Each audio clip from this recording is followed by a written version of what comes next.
Council meeting. It is Tuesday, September 20th, 2022 at 5:34 p.m. Meetings of the Municipal Council are being held in hybrid fashion. That is, members of the public can continue to view council meetings on YouTube or Facebook, or they may attend in person in the council chamber here at the Provo City Center. I will remind participants to mute your microphone when not speaking to minimize the potential for background noises and conversations to be picked up, recorded, and broadcast for all to hear.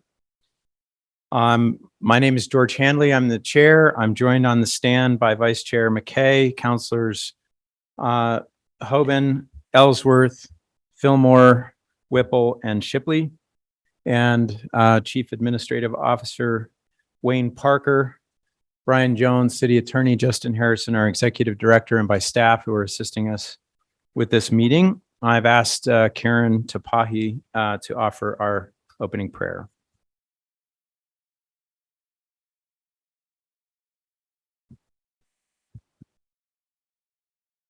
Our dear Father in heaven, we thank thee for this opportunity to gather as a city, both elected leaders and community residents, to discuss the matters that are in front of us and that affect our whole community. We thank thee, Father, for all that thou hast given us, the opportunity to live in this city. We ask that thou please bless us to be mindful of each other, allow different opinions, and still remain neighbors. We ask that thou will please bless each of these elected officials, that they may thoughtfully process the decisions before them.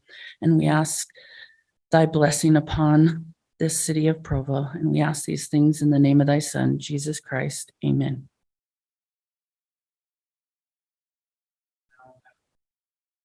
Excuse me. We'll now have the Pledge of Allegiance led by Councilor McKay.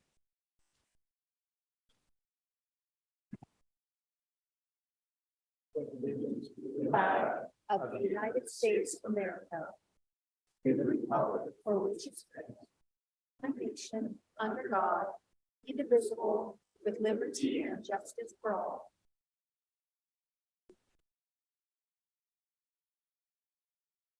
Okay, this is our opportunity for public comment. Let me just provide some instructions as indicated on the screen. A required public hearing will be held for certain agenda items prior to council action. After each such item has been presented, time to comment will be provided for all those who wish to speak to that item. For items that do not require a public hearing, public comment will still be taken following the presentation of the item, but will be limited to 10 minutes. At this time, up to 15 minutes have been set aside for an open public comment period, which is intended to allow comment on matters that do not appear on the agenda. Persons who speak during this time to an item that is on the agenda will not normally be afforded a second opportunity to speak during the comment period specific to that item. During any public comment period, each speaker will generally be limited to 2 minutes. Due to noticing requirements, no formal action will be taken in this meeting on matters that do not appear on the agenda. Those with comments are invited to approach the podium. Those participating on Zoom will need to use the raise hand function to indicate they wish to comment. And I may alternate between people online and people in the chambers here, depending on how many people we have. But please begin your comments by stating your name and city of residence, and please spell your name, especially if it's not obvious how it might be spelled, so that our recorder can get your name appropriately noted. We'll begin that public comment period now. Anybody here in the chambers or online that would like to make a comment?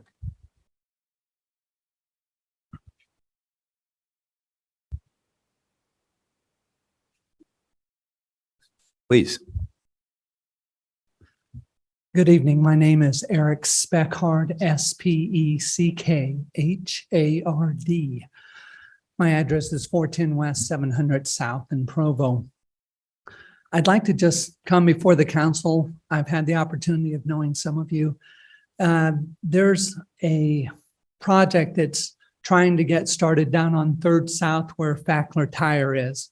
And they're looking at putting in some townhomes. And I would just ask that the city council would really look at that and put any financial support that you can into that project. I've lived in my home, which is 4 blocks from there, for 30 years. Between Mill Race, Bill Harris Music, and all the others, we'll get 1,200 to 1,800 new apartments in the next 2 to 3 years. And this is the only project that I'm aware of that is actual permanent residential homes. And it makes a big impact on our little community down here to actually have some residential places. With Silicon Slopes and with UVU and BYU now having close to 80,000 students, there's jobs here. There's just no housing here. There's lots of apartments here, but not housing, and there's very little housing down where I live. And so it's a real opportunity to make a difference down in our neighborhood. So I'd love to, if any of the council members have time, my phone number 801-602-7296. I'm self-employed, so I can talk to you as long as you'd like or as little as you'd like. I appreciate your time. Thank you. Thank you. Other comments from the public?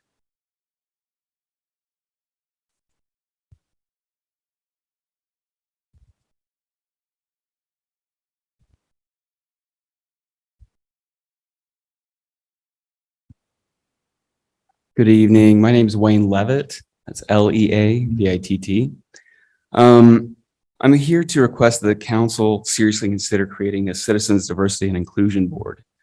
I have deep roots in this community. If we go to the cemetery, I could show you, relatives that came across the plains. I grew up here, basically, and used to just seeing faces that look like mine. In fact, I look around the room and everyone looks about like me. But I am aware that is not necessarily the case with our community. There are more people here, more kinds of people here than maybe we're used to thinking about. And I think that the city would be well served with a diversity and inclusion board. For anyone who would be prone to say this is a question of, say, political correctness, I would say no, there are actually studied benefits to looking at ways to make sure representation is accurate for the community. We could talk about things like accuracy and representation, both historically and in contemporary needs. We could talk about things like a sense of belonging and creating a sense of belonging for everybody, a sense of pride in place for everybody. We could talk about more careful thinking from those in the service of the community and the way that they think about others. We could also talk about increased engagement from all of the citizens. How about better understanding from the government of what the community is and what they need, assurances of rights and opportunities for everybody, and just general better governance. And with that comes a strength and trust in what the government is doing. So anyway, my time's up. I would like the city to seriously consider this. Thank you. Thank you.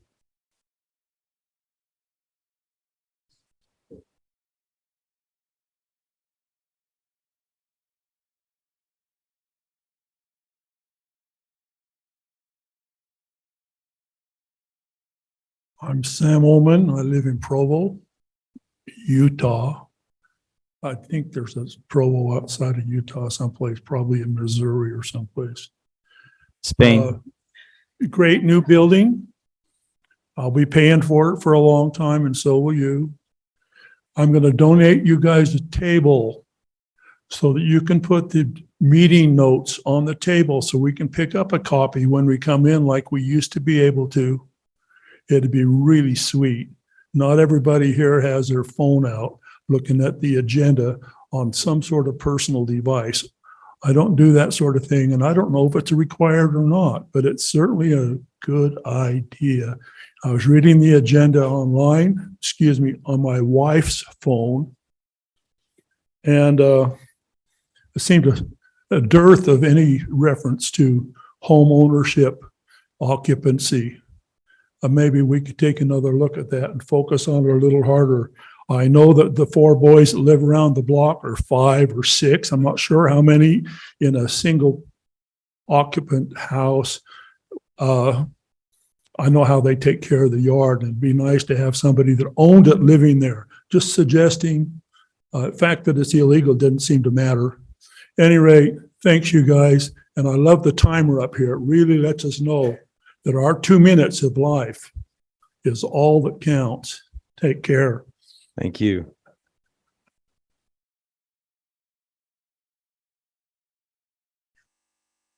Anybody else from the public that'd like to make a comment?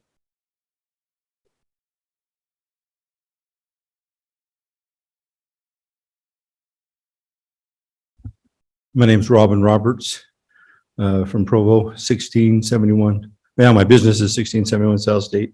I have a residence at 1655 East, 1700 South. And I know most of the people here on the council and others. And I own a couple of businesses out in Southeast Provo. One's been there since 1979. And that's a long time to work in one place, I'll tell you. Anyway, I would really just encourage that we have more businesses in Provo.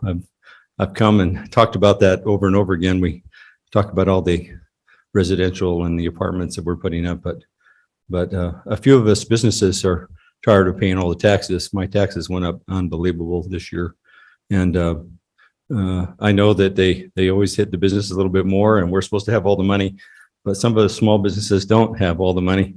And so it'd be really appreciative if we could encourage more small business, help them to get here, give them concessions or whatever we need to do. I know a lot of other cities do that. I don't know how well that's taking in consideration here in Provo as much as it should be to get more business here. Great place to live, but I'm afraid that it's not the greatest place to shop, and a lot of people are going to other places. And I try to shop here, but sometimes it's just not available, you know. So anyway, that's my encouragement. This is a great building we have here. You guys do a great job. I appreciate your work and your time that you put in doing all the things that you can for the city of Provo. Thank you very much. Thank you.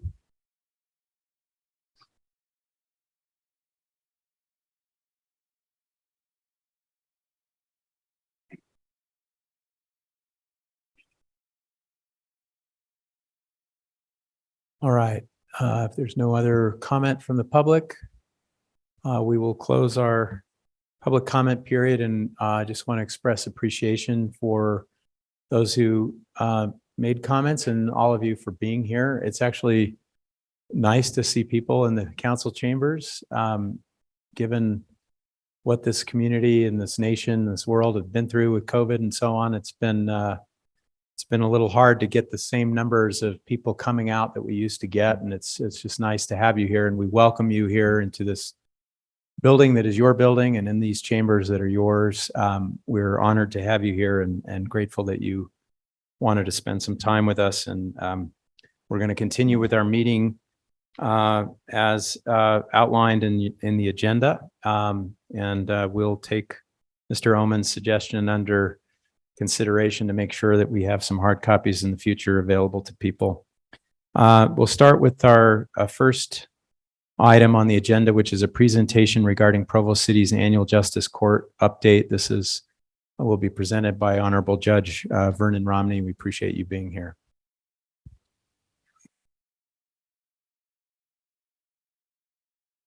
Thank you for the opportunity to give a report, our annual report on the Provo City Justice Court.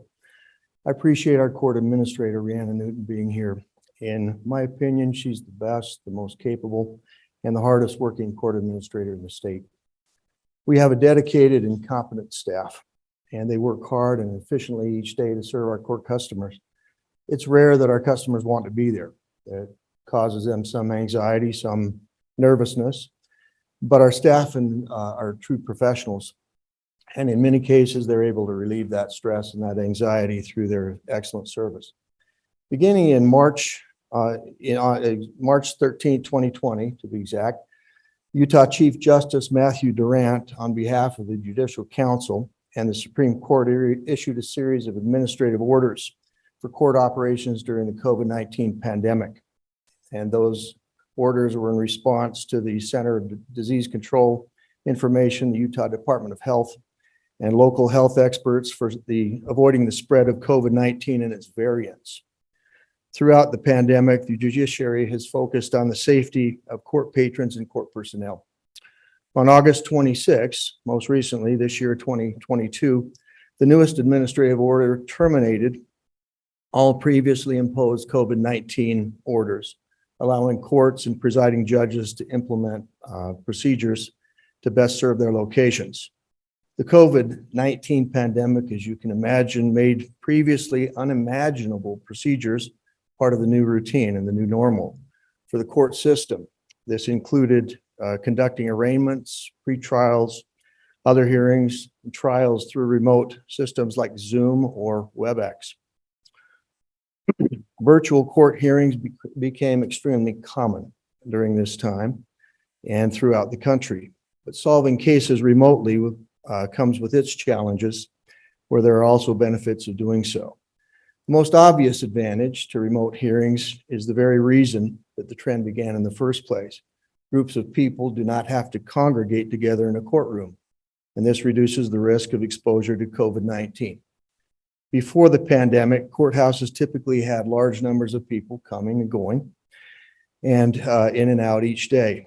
During the pandemic, remote hearings kept court participants' well-being from being at risk, helping to keep the community safe through reduction of person-to-person contact. But there have been many instances of technical difficulties with technology and remote hearings. People who accidentally enabled filters have had trouble with sound, have had spotty internet connections, and this has contributed to frustration and interference with smooth trial operations. People having remote court hearings are not always tech savvy enough to log into the hearing and to manage the camera and the sound, making remote hearings frustrating and unproductive. Remote hearings can be more beneficial, more convenient rather, for participants when no one must travel to the courthouse, particularly when the hearings can be conducted from wherever the participants may be located.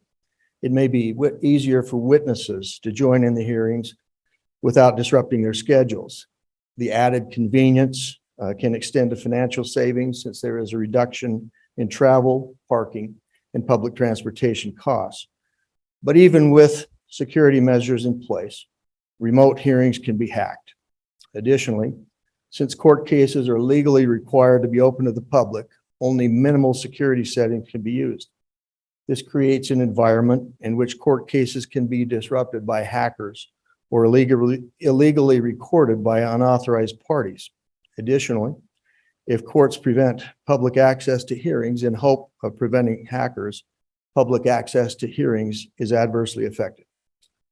For domestic violence cases, the thought that a victim has of confronting the defendant in court is sometimes frightening and may impact their willingness to see the case through to conclusion. With remote hearings, domestic violence accusers can testify from a remote location without having to be face-to-face with the defendant. However, this advantage can turn into a disadvantage if the victim and the defendant still live in the same household. In such a case, with each giving testimony, the situation could be inflamed. During a face-to-face trial or hearing, it's easy for the judge to determine if everyone involved in the case is participating as intended without violating the rules of the proceeding. This determination is not so easy to make during a hearing conducted remotely. It is not easy during such a hearing to see if witnesses are using notes or during their testimony, or if they're being coached by someone in the room with them. While everyone involved in the trial or hearing is advised of the rules, there is no way to be sure that these rules are being followed in a remote hearing.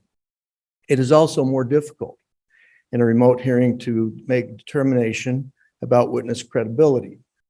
Remote testimony creates distance and removes proximity and the advantages of being in the same room, of seeing the witness in person, and hearing the witness without any technological difficulties.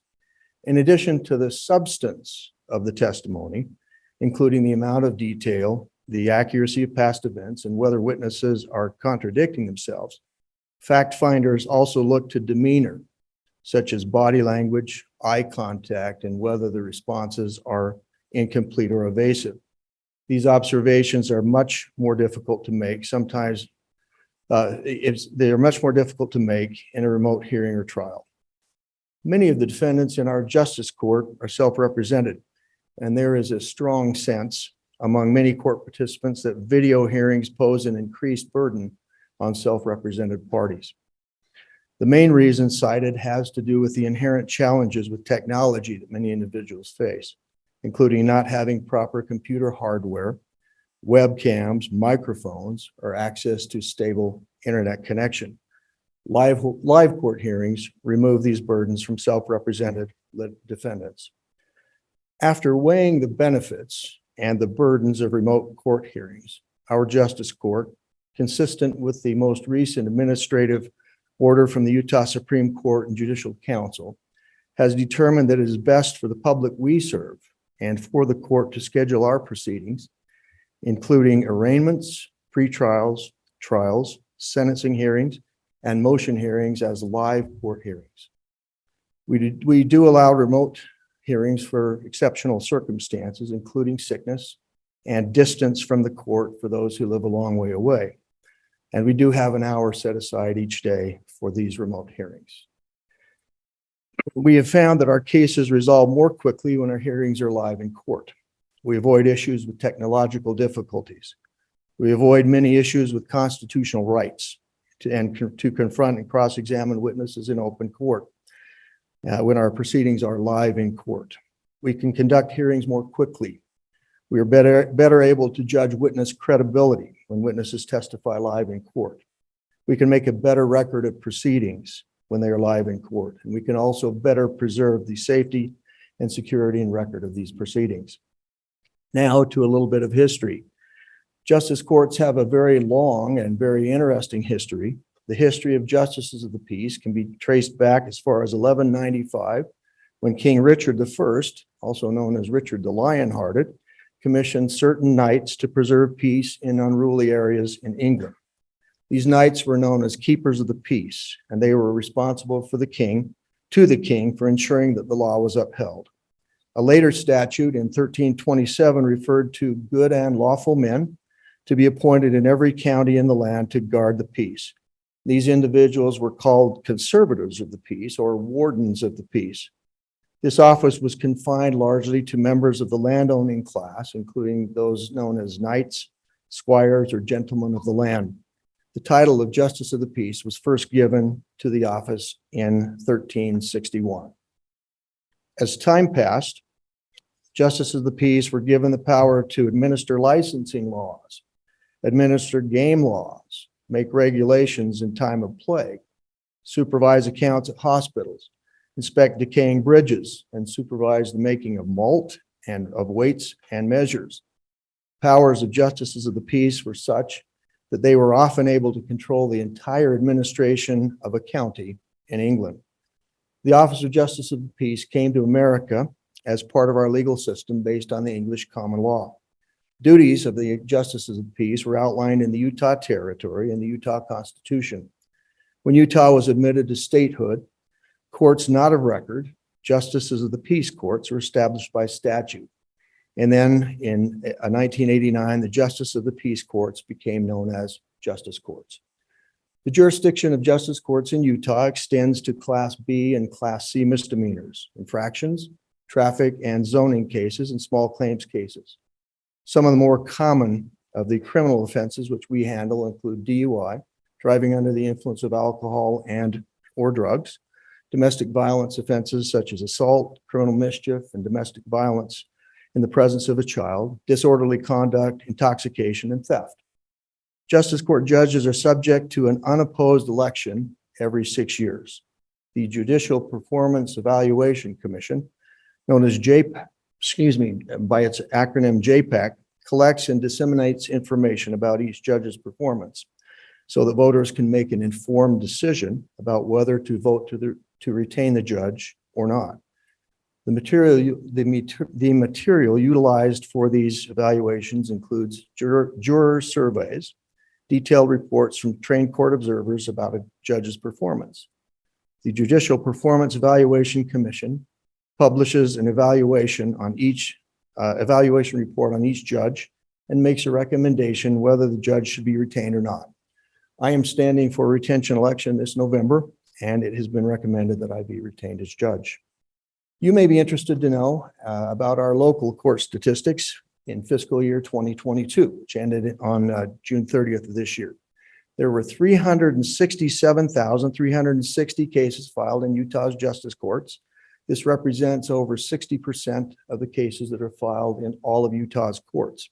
In our Provo City Justice Court, there were 7,976 cases filed, of which there were 1,565 misdemeanor cases, 1,017 small claims cases, and 5,394 traffic cases. While there are not as many criminal cases filed as traffic cases, the criminal cases take most of the judge's time. These cases are governed by the Utah Rules of Criminal Procedure and the Utah Rules of Evidence. A defendant has rights guaranteed under the state and federal constitutions, including the right to be represented by an attorney, including the public defender if the defendant is indigent, and he also has the right to a jury trial. Most criminal cases are resolved either by the defendant pleading guilty to the charge or through plea negotiation. Many of the criminal trials held in our justice court are bench trials in which the judge makes the determination of guilty or not guilty, as opposed to jury trials in which the jury makes that determination. Our mental health court program, a problem-solving court, has been ongoing since our court was established in 2007. It has been effective in reducing repeat offenses. Programs like this have been helpful in transforming how we hold nonviolent offenders accountable and reduce repeat crime. Graduates of the program spend less time in jail during the time they're in the program, and they are less likely to return to jail. We also have a dedicated domestic violence calendar, which has served our community well, helping with the resolution of these types of cases, bringing together defendants, their attorneys, prosecutors, victim advocates, and service providers to handle those cases in a better and more efficient manner. I have served for the better part of the last 3 years as chair of the Board of Justice Court Judges in Utah. This board oversees the management and resolution of issues of all of Utah's justice courts. I am currently also serving as the presiding judge of the 4th District Justice Court Judges. This position gives a single point of contact for the effective operation of the justice courts within our district. The presiding judge is responsible for the implementation and enforcement of statutes, rules, policies, and directives of the Judicial Council as they pertain to the administration of the justice courts in the district. In closing, let me cite the words of William Weisenberg, who is a senior policy advisor to the Ohio State Bar. This is what he said. Did you ever wonder why the founding fathers, in writing the preamble to our Constitution, chose to use the words "establish justice" right up front in speaking to the formation of our more perfect union? It was to stress how important the rule of law would be to our new country, and that justice would be the enduring foundation of our democracy. Judges and courts exist to protect the liberties of our most fundamental and sacred rights as set forth in the Bill of Rights, as well as to protect us from unlawful and unwarranted intrusion from the government. When those who come to the courthouse arrive to participate in the glory and majesty of our cherished justice system, they should leave knowing that our courts, our judges, were there for them, administering justice fairly and impartially, helping to ensure civil discourse in order that respect for our justice system be preserved and perpetuated. Our work in the Provo City Justice Court is to make the court a place for the fair and impartial administration of justice. We strive to do just that. Thank you for your support of the Justice Court. It is an honor and privilege to serve in our community. Do you have any questions that I may answer? Thank you so much, Judge. Any questions? Counselor McKay. I do have friends, unfortunately, they're going through divorce, they're going through court stuff. But, and I don't even know if I don't think that fits under the justice court, but I'm curious how far behind you are. Cause I know they're very far behind, like their court cases are like a year out or something. But how far behind are you due to the COVID stuff or has that affected you? Because of our decision to go to live hearings, and as quickly as we've gone to live hearings, I think we're a lot less backlogged, if I can say it that way, than a lot of other courts. As I've tried to indicate in this report, when we have people come live to court and attorneys come live to court, cases tend to resolve more quickly than just getting kicked down the road. And at one time, I believe we had over 60 jury trials backed up. We're now current on our jury trial settings. And so we're making good progress. And I think it's in large measure due to the fact that we have erred on the side of going to live hearings. That's fantastic. Thank you. Thank you. Thank you I was just going to say thanks. That was really interesting to hear all that. Thank you very much. Appreciated that report.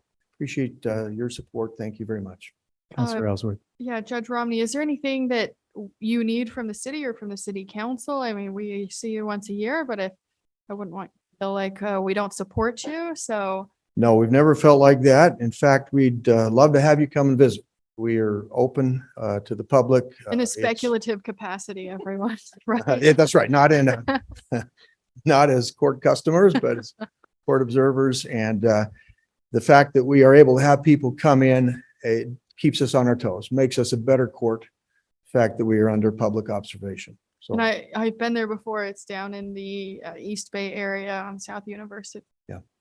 thank you. Thank you. Thank you so much for Thanks your very time much. and for your report and for your service and all of your staff. Thank you. Okay. All right, thank you. We'll move on now to item number 2, which is a resolution consenting to the appointment of individuals to various boards and commissions presented by Wayne Parker, our Chief Administrative Officer. Mr. Chair, members of the council, I appreciate being here today. The mayor, as you know, is out of town, and so I'll be presenting the board appointment recommendations today. So the mayor is recommending the following appointments to Provo City boards and commissions and submitting them herewith for the council's advice and consent. We have 3 recommendations for the Landmarks Commission. Let me highlight those. Scott Bingham. Scott is a professional architect and has a passion for historic architecture and preservation, has remodeled several homes in the Timpanogos neighborhood. Mayor is recommending Scott be appointed to the Landmarks Commission to fill an unexpired term ending June 30th of next year. Second is Susan Kruger Barber. Susan has been involved with the Joaquin Neighborhood Plan and has worked with Landmarks in Provo in the past. Mayor is recommending Susan be appointed to a 3-year term on the commission ending June 30th of 2025. And then Jesse Embry, the mayor is recommending that Jesse be reappointed to a 4-year term on the Landmarks Commission ending June 30th, 2026. We also have 3 nominations for the Design Review Committee. First is Bruce Fallon. Bruce has been a practicing architect for nearly 20 years and has previously served on a planning commission. Mayor is recommending that Bruce be appointed to a 4-year term on the Design Review Committee ending June 30th of 2026. Megan Geilman. Megan has been a graphic designer for the past 12 years and is a contemporary artist here in Utah. The mayor is recommending Megan be appointed to fill the unexpired term left by Philip Kaiser on the Design Review Committee ending June 30th of next year. Quinn Peterson. Quinn is a current member of the Design Review Committee and is also the executive director of Downtown Provo Incorporated. We're proposing that he be appointed to a 3-year term on the Design Review Committee ending June 30th, 2025. And then we have 1 reappointment for the airport board, Chris Whitehead. Mayor is recommending Chris be reappointed to a 3-year term on the airport board ending June 30th of 2025. Happy to answer any questions you have. I think those are the names that are on our resolution for this evening. Any questions? I have a question. Sorry, Yes. can you go to the previous page? Megan Geilman's term expires next summer in 23. Yes. That Is that That's an unexpired term. And so again, we'll be filling it back, for someone? back, Okay, right, filling that's- that unexpired term. We'll okay, be back. that's what I Same was thing with thinking. Scott Bingham. Okay, We'll be back next year to consider a reappointment. okay, gotcha. All right, thank you so Thank- much. thank you. Mr. Parker, is there any discussion of this item? If not, I'll call for a vote. We'll begin with Counselor Hoban. Yes. I, George Hanley, will vote yes. Counselor Ellsworth, Yes. Counselor Fillmore, Yes. Counselor Whipple, Yes. Counselor Shipley, Yes. Counselor McKay. Yes. That is unanimous, 7 in favor. None opposed. We'll go to item number 3, which is a resolution adopting the Provo Moderate Income Housing Supply and Strategies Report. This will be presented by Brandon Larson, Planning Supervisor.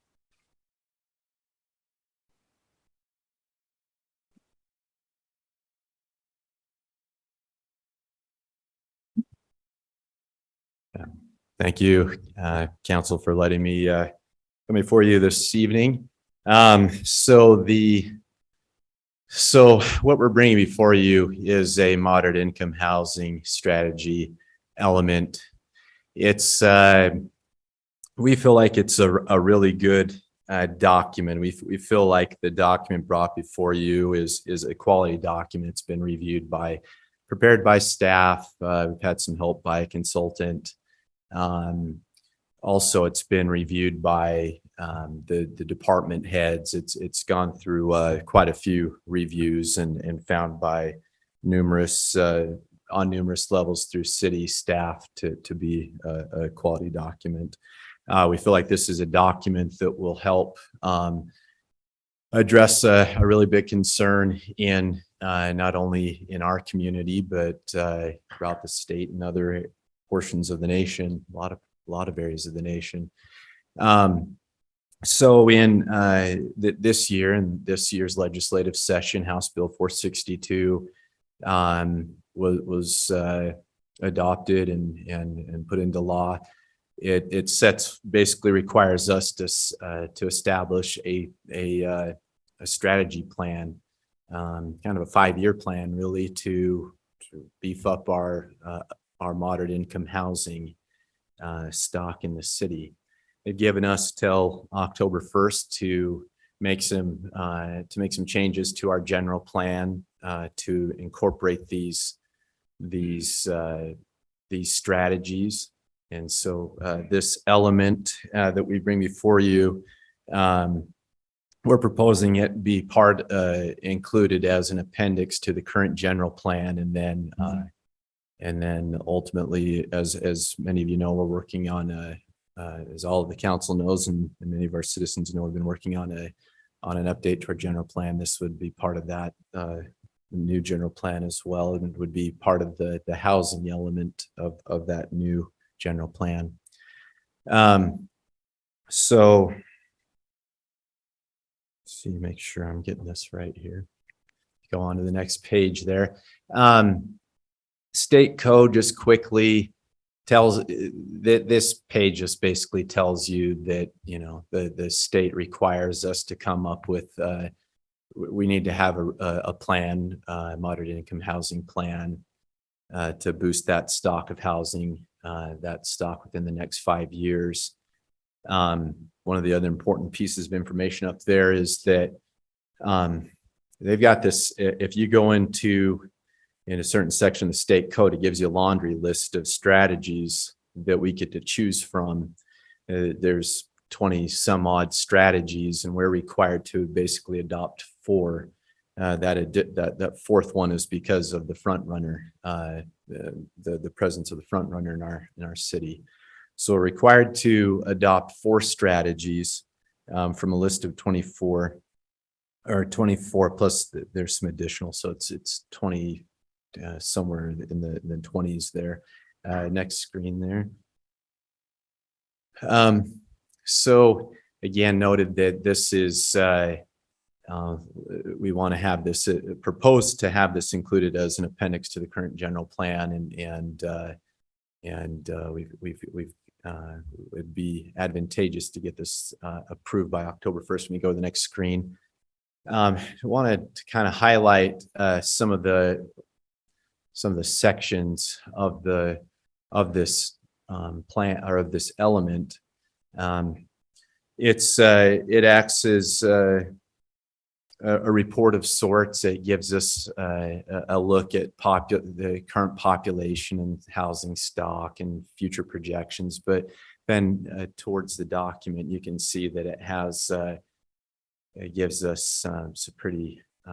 It gives us an implementation plan, a set of plans, goals for the city to put into place and they're high level. So as we talked in the work session, there's no quotas or anything like that.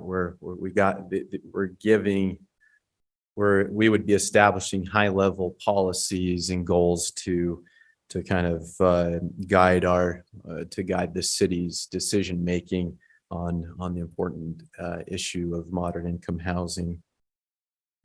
Couple of things I wanted to note before I thank you for getting here. I got to note a couple of other things before I move on. So as far as data goes in this report, we've tried to mainly stick with 2019 data. The reason for that is availability and reliability. There's some reliability and availability issues with the 2020 census data. So we are sticking with the 2019 data that you've got your 10-year census, but each year there is additional information that comes out, the ACS data that comes out each year. And so we're going to stick with that 2019 ASC data because it is more reliable. I think the pandemic and other issues have led to some reliability kinks that they're still trying to work out. So considering that, we still feel like we should move forward with the 2019 data, knowing that, in the future we can come back in and update these numbers when more reliable data becomes available. Another thing that I would talk about is this is, again, a moderate income housing report. It's not a low income or very low income housing report. Start looking at HUD data and you've got a lot of different categories or silos. When we're talking about moderate income housing, we're talking about housing for entry-level professionals and your police officers, teachers. We're not necessarily talking about college students or people that qualify for LIHTC type housing, low-income housing. This is more moderate income housing. I went up recently to Draper to a nice town, a condo complex, and it was a really interesting complex because it was really pretty attractive on the outside, and there were some nice units on the inside, but all of those units were deed restricted for decades to be able to be only utilized by people who make between basically 60 to 80% AMI, average median income for the area, which in this area, it's roughly about 83,000. So the only people that could live there had to make, less than that AMI, and it was between 60 and 80%. So those are the type of people that we're really trying to really touch on here. There's a real need for housing for these kinds of people. There's a real need for low-income people, frankly. But this particular report is really touching on that demographic.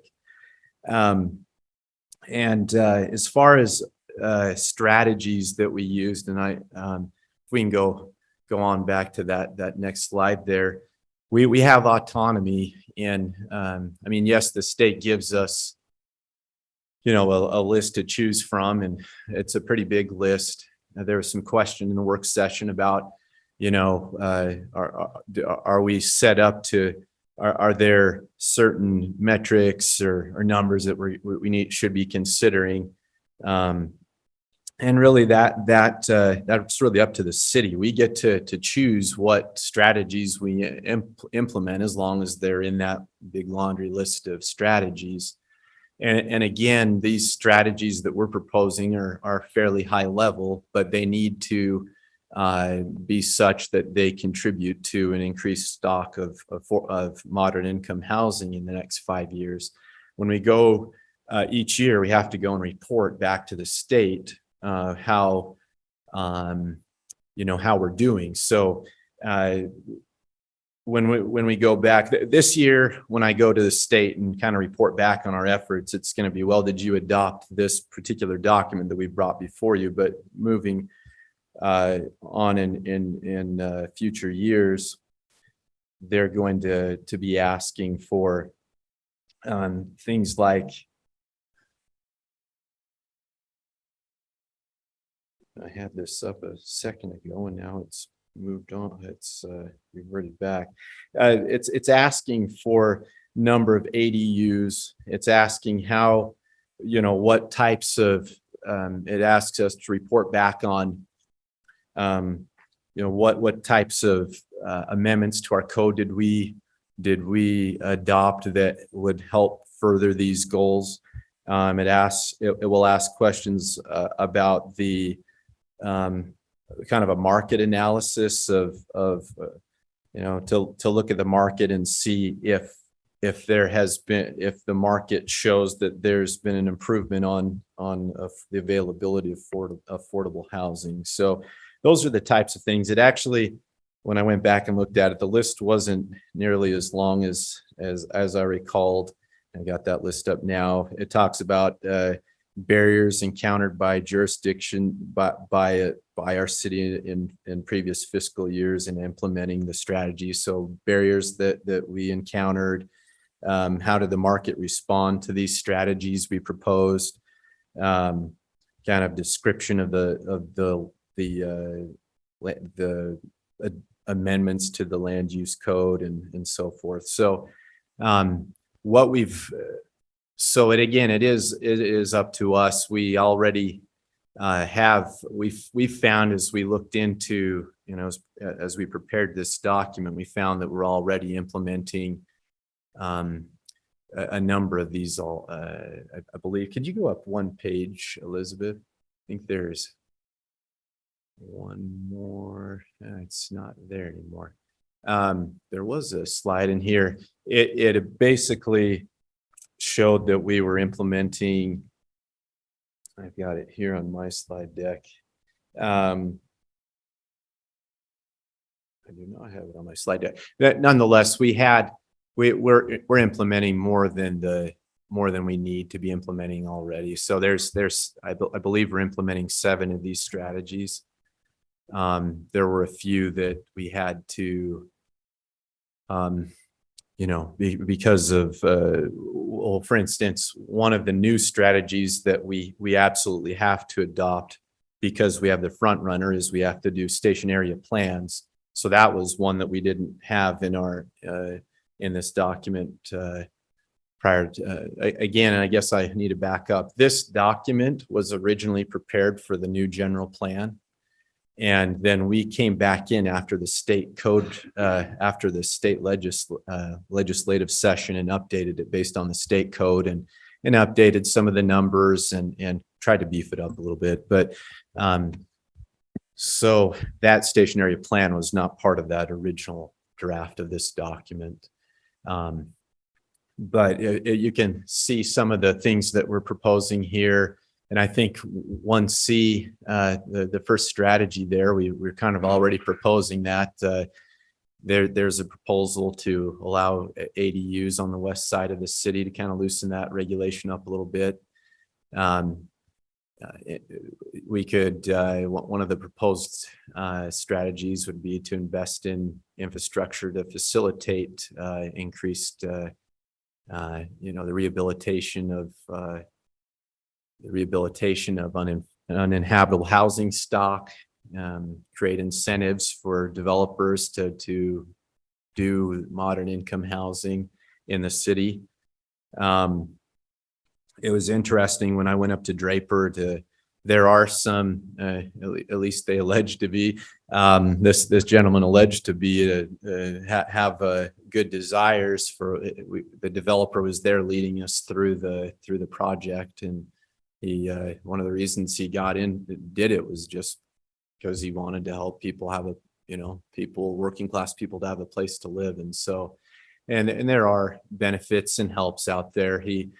There are helps with bonding and loans and that sort of thing for these types of projects, because it's hard to make those projects pencil. And so there definitely are some helps. So trying to so again, that third one there is to try to entice developers into producing modern income housing units in our city. Next slide, please. Investment in invest in infrastructure that promotes modern income housing. One consideration could be to waive construction related fees for modern income housing. Next slide. The parking reductions to facilitate modern income housing. Reinvestment zones, and again, the last one there would be amending our code, looking at ways to amend our code to implement to kind of facilitate the development of some of these types of for modern income housing. And last slide, please. This one's the station area plan that I referred to. Stationary plans will be a good thing. We've started working on that already. That one, the state has given us some really good tools to get working on station area plans. They've given us access to money to hire consultants and given us resources through Mountain Land Association of Governments to have them work with us and review our documents and make sure that they're meeting all the state code requirements. This is the idea of planning around like front runner stations, BRT stations to encourage denser development around those areas, mixed use, make those transit areas walkable and have make it more walkable, have more commercial amenities and get people using public transit. And so I feel like that's going to be a really good tool. And we have a few years to get that one done, but again, we've got that one underway. So staff again notes that we've this thing, if you really think about it, it's actually been under preparation for a couple of years. We hired Design Workshop to help us with our general plan. This was actually part of their preparation. We took that document and updated it because of it was prepared a little while ago. There's state code changes, plus we needed to beef it up a little bit after we went through a little pause on our general plan. And so we've updated it and added the strategies to meet the state code and taken it. It's been reviewed by staff. It's been brought to the council, and we feel like this is a really good document, and we feel like it's ready to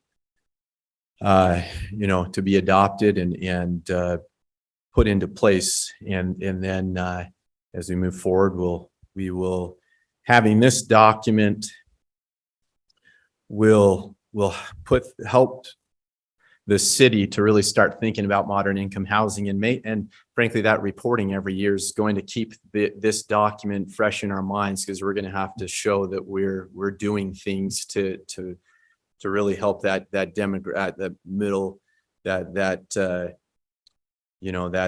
working class, the 60 to 80% AMI group that I referred to. We're going to have to be accountable and talk and show to the state that we're actually doing something to provide housing for these people. So that's what I have for you today, and I'm here to answer the questions that you have. So Thank you, Mr. Larson. I do want to invite the public to make any comments on this item, but are there any questions from the council first that we need to address? Otherwise, I'd like to turn it to the public and we can bring it back for discussion. All right, public comment. Please state your name and city of residence. You want your computer? I don't want to mess it up. Jeff Hammond, JEFFHAMMOND. So here we are talking about What's your city of residence? oh, Provo City, Rock Canyon neighborhood. So we're talking about moderate income family, and this last week, we found out that we can no longer house a elementary school teacher in our ADU who teaches in Canyon Crest, who can't afford to live in that area of Provo because of her income. And it makes me think of ADUs and something that we can include. I don't fully understand, maybe it's in here, but here we have Provo. It's a hodgepodge of homes that have been built from, years and years ago, that there's 18 houses in my neighborhood that have ADUs that no longer are legal based on zoning laws. And an ADU, I think a lot of people worry, are like apartments. You can put 6 college students in it or whatever. But an ADU, if you look at state law, is the family who owns the home has to be living there. And then in the ADU, only one family can be living in there. And here we are, we have a home that we can't do that. And there's other neighborhoods in my neighborhood who have that same issue. So I think here we are in a city that has homes like this that can increase people living there and, teaching our elementary schools where they'd be police officers, young families. So I think that would be something to look into, is rezoning, or figuring out, not maybe rezoning, but how to make ADUs more legal in Provo with strict rules. I mean, obviously we don't want 8 college students piling in, and that's not what an ADU is. So I think that would be good for this. Thanks. Thank you.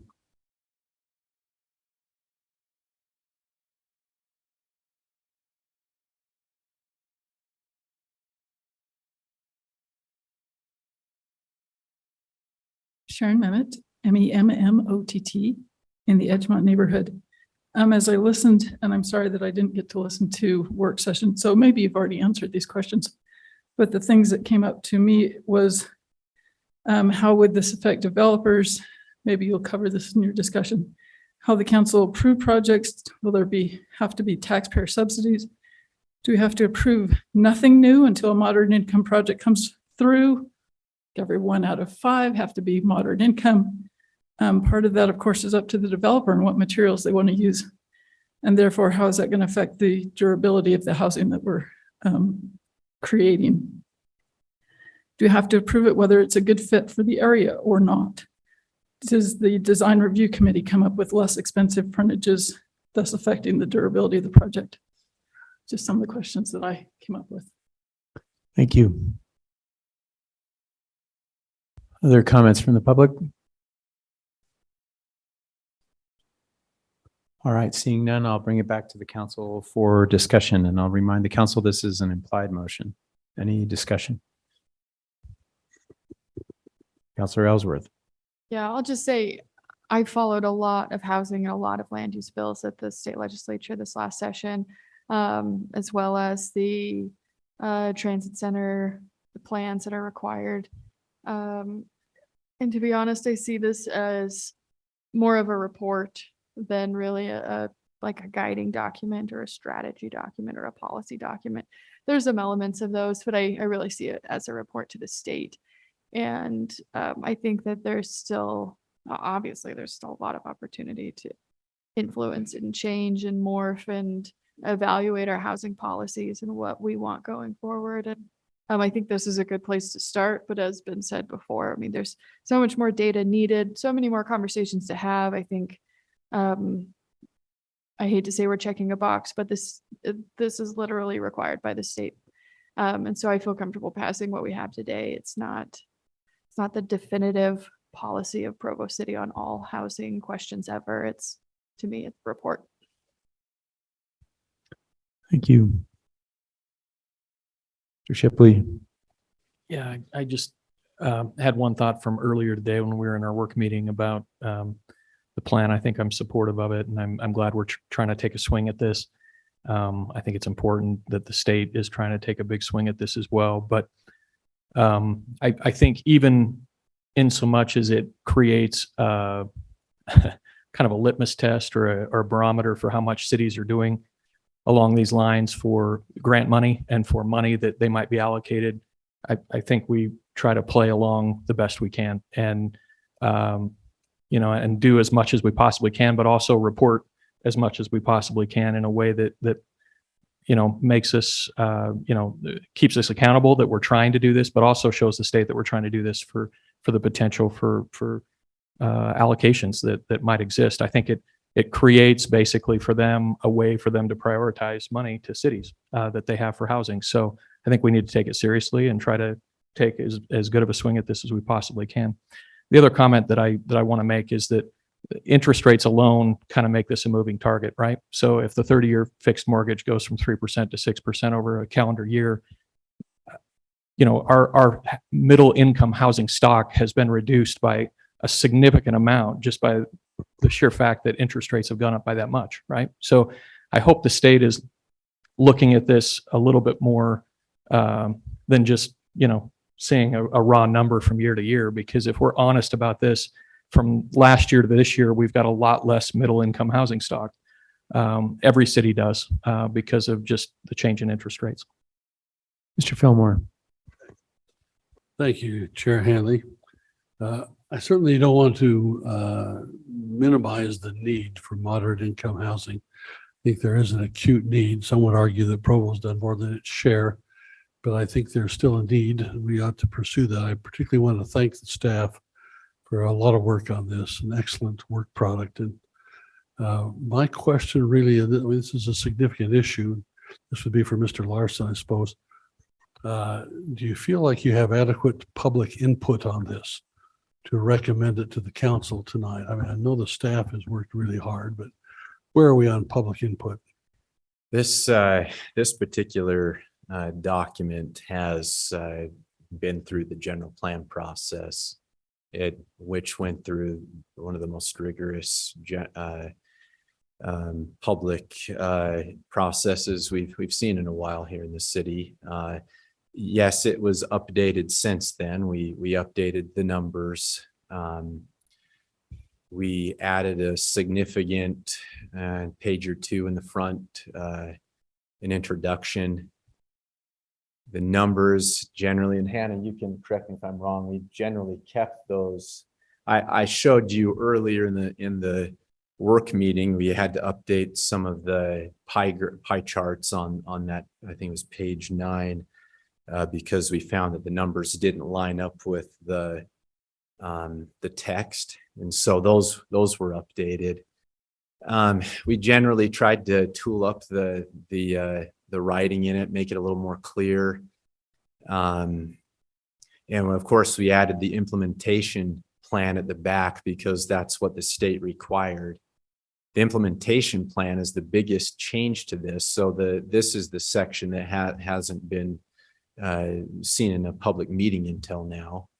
The rest of it is pretty much, with the exception of that introduction and just kind of tooling up the language, I'd say pretty much the same thing. Hannah, let's get your input on that. Yeah, as I said in the work meeting, the beginning is more of a summary report of the numbers, doesn't really require too much public input.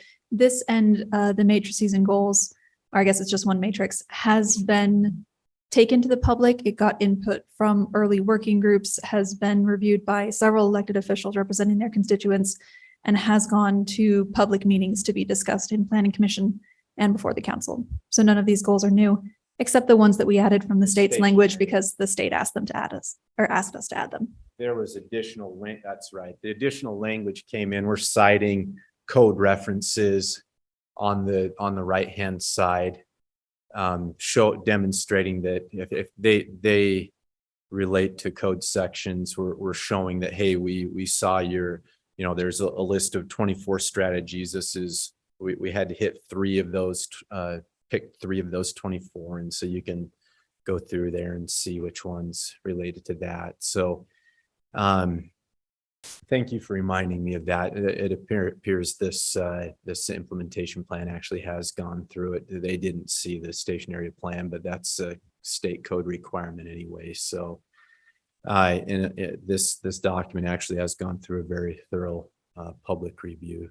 Just it's been updated since they last saw it. So. But would you agree with Ms. Ellsworth's characterization echoed by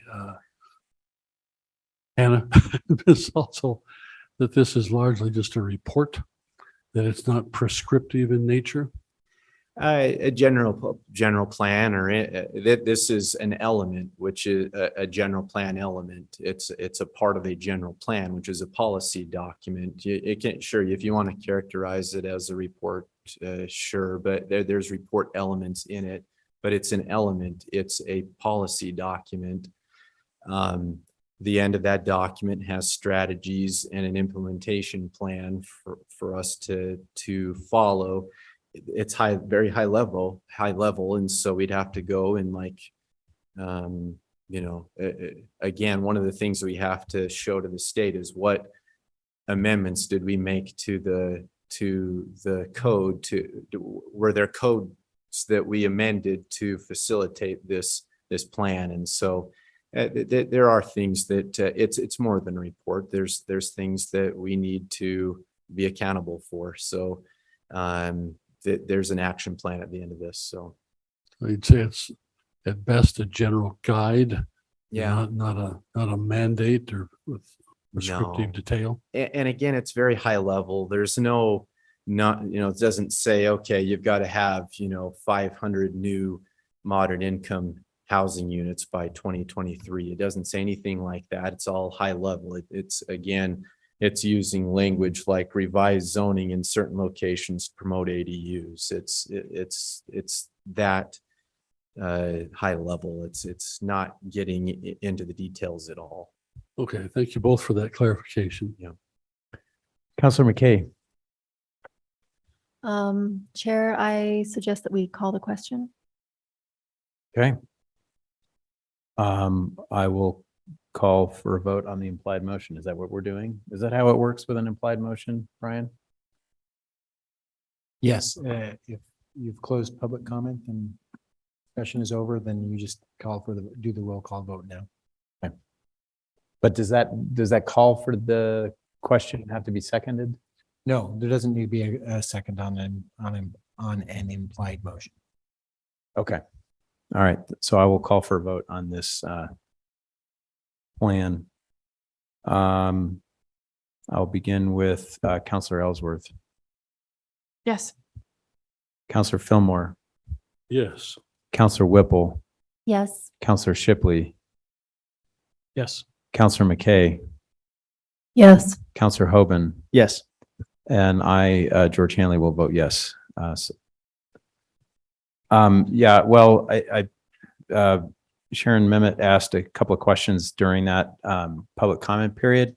And I don't know if they were sort of implicitly addressed in our conversation, but this document doesn't prescribe the kinds of scenarios that you were worried about. So it's a set of guiding principles for encouraging and incentivizing moderate income housing in Provo. All right. Thank you so much for all your work on that. And I know you have a lot more work to do coming up. Yes, Councilor Whipple. I just wanted to add that Ray Oman had mentioned something about owner occupation, and that is also mentioned in this report as well. So it wasn't on the agenda that it addressed owner occupied housing, but that is a component of this report or this element. Okay. Thank you. So we'll move on then to item number 4, which is an ordinance amending the general plan map designation from commercial to residential for property generally located at 5544 River Run Drive. Should I read in all three? So there are 3 associated items. Item number 5 is an ordinance amending the general plan designation from mixed use to commercial for property generally located at 5515 North Edgewood Drive. And finally, an ordinance amending the zone map classification of approximately 14.45 acres of real property generally located at 5544 North River Run Drive from Research and Business Park to medium density residential and authorizing a related development agreement. Mr. Pepperoni, thank you for being here. Thank you. So even though they are three applications, they are also interrelated. I'm going to be talking about kind of all three at once, and I hope I don't make it confusing that way. But basically, the city council is being asked to change the general plan designation from mixed use to commercial on one property, change the general plan designation from commercial to residential on another, and then to approve a zone change of 14.5 acres from Research Business Park to medium density residential. I'm going to talk about some of the technical details and try to answer some of the questions that came up at Planning Commission and have come up in emails even as late as today. The developers' representatives are here and they will discuss the overall vision for these projects and what they're trying to accomplish. In 2014, a zone change was granted from A11 to medium density residential for approximately 9 acres that are in that mixed use designation area. The concept plan that went with that zone change shifted the alignment of Edgewood Drive, and it included about 200 stacked apartment units. Those were 3 4-story buildings and about 200 units. In the Planning Commission meeting, concerns were raised over soils, contamination, traffic, paths and pedestrian connections, on-site parking, amenity space, among other things. I want to make it very clear that what the council is being asked to approve is not an end of the approval process.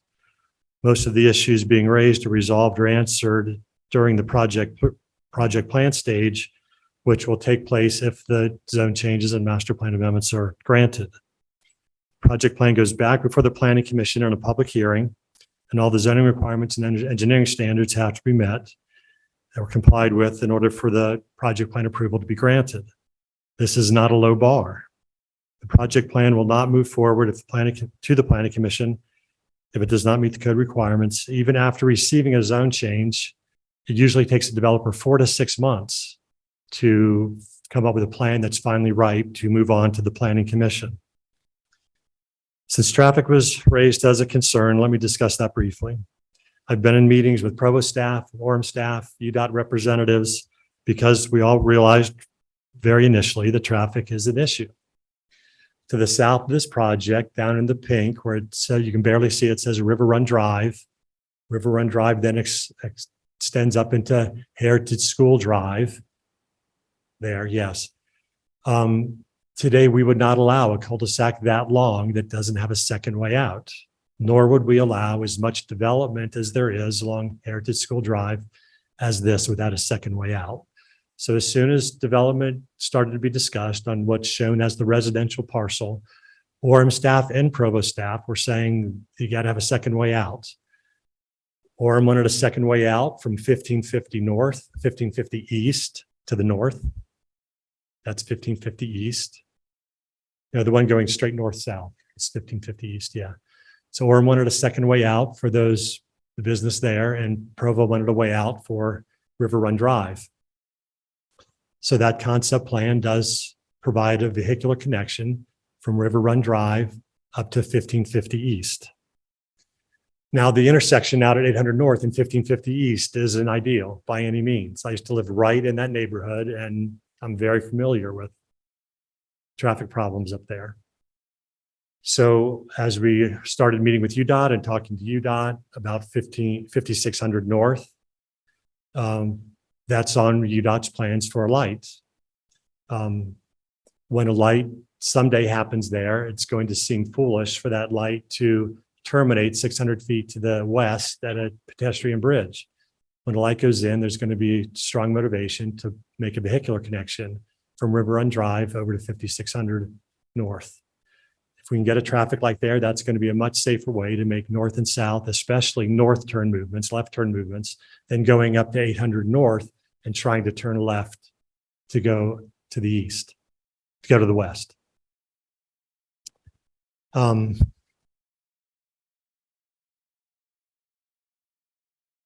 So right now it's a long dead end system. We're going to get immediate access with the residential project and hopefully another access at 5600 North when the light goes in. So one access will turn into 3.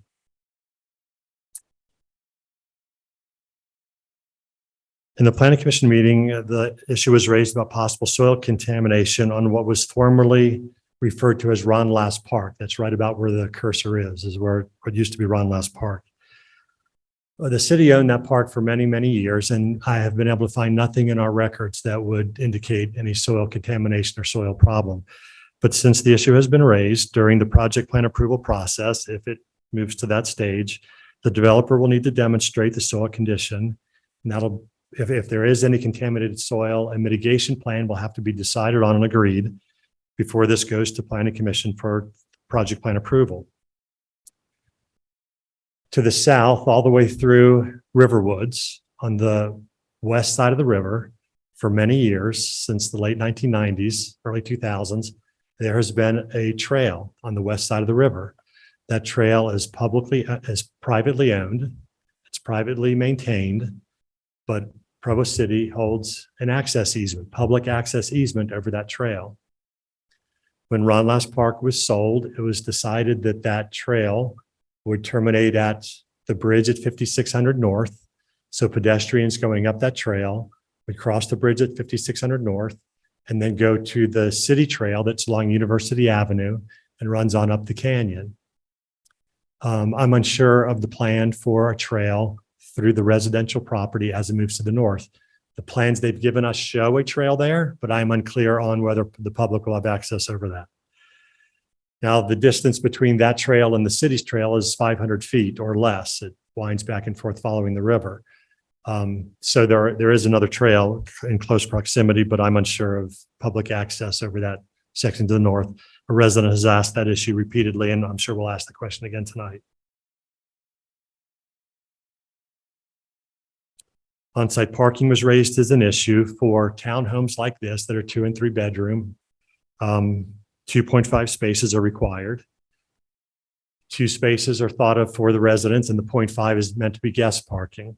The developers are proposing or have shown on their plans 2.67 spaces per unit, so they're exceeding the parking requirement.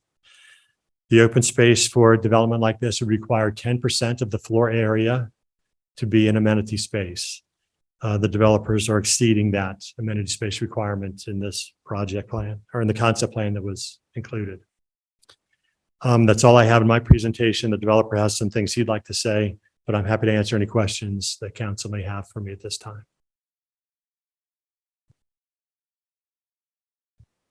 Said the developer would like to make a comment.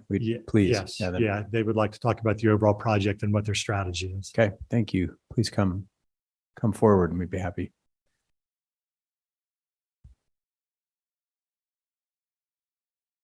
How you doing? My name is Jason White with 50 East Capital Management. I represent the capital for this project, and I'm also a Provo resident. We've spent a number of years trying to come up with this concept plan with ourselves and with the city. So I just wanted to walk through it. This laser pointer? Okay, then I'll point with my finger. Okay, so as long-term stakeholders of Provo, we've spent a ton of time trying to figure out what's right for this space. We all live within a mile of this.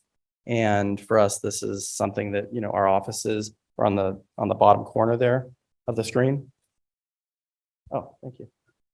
And so this is something we have to live with every day. So we want to make sure it's something that is both good for the city and something that we can live with for long-term, because we don't intend to sell this. This is going to be a long-term asset that we hold.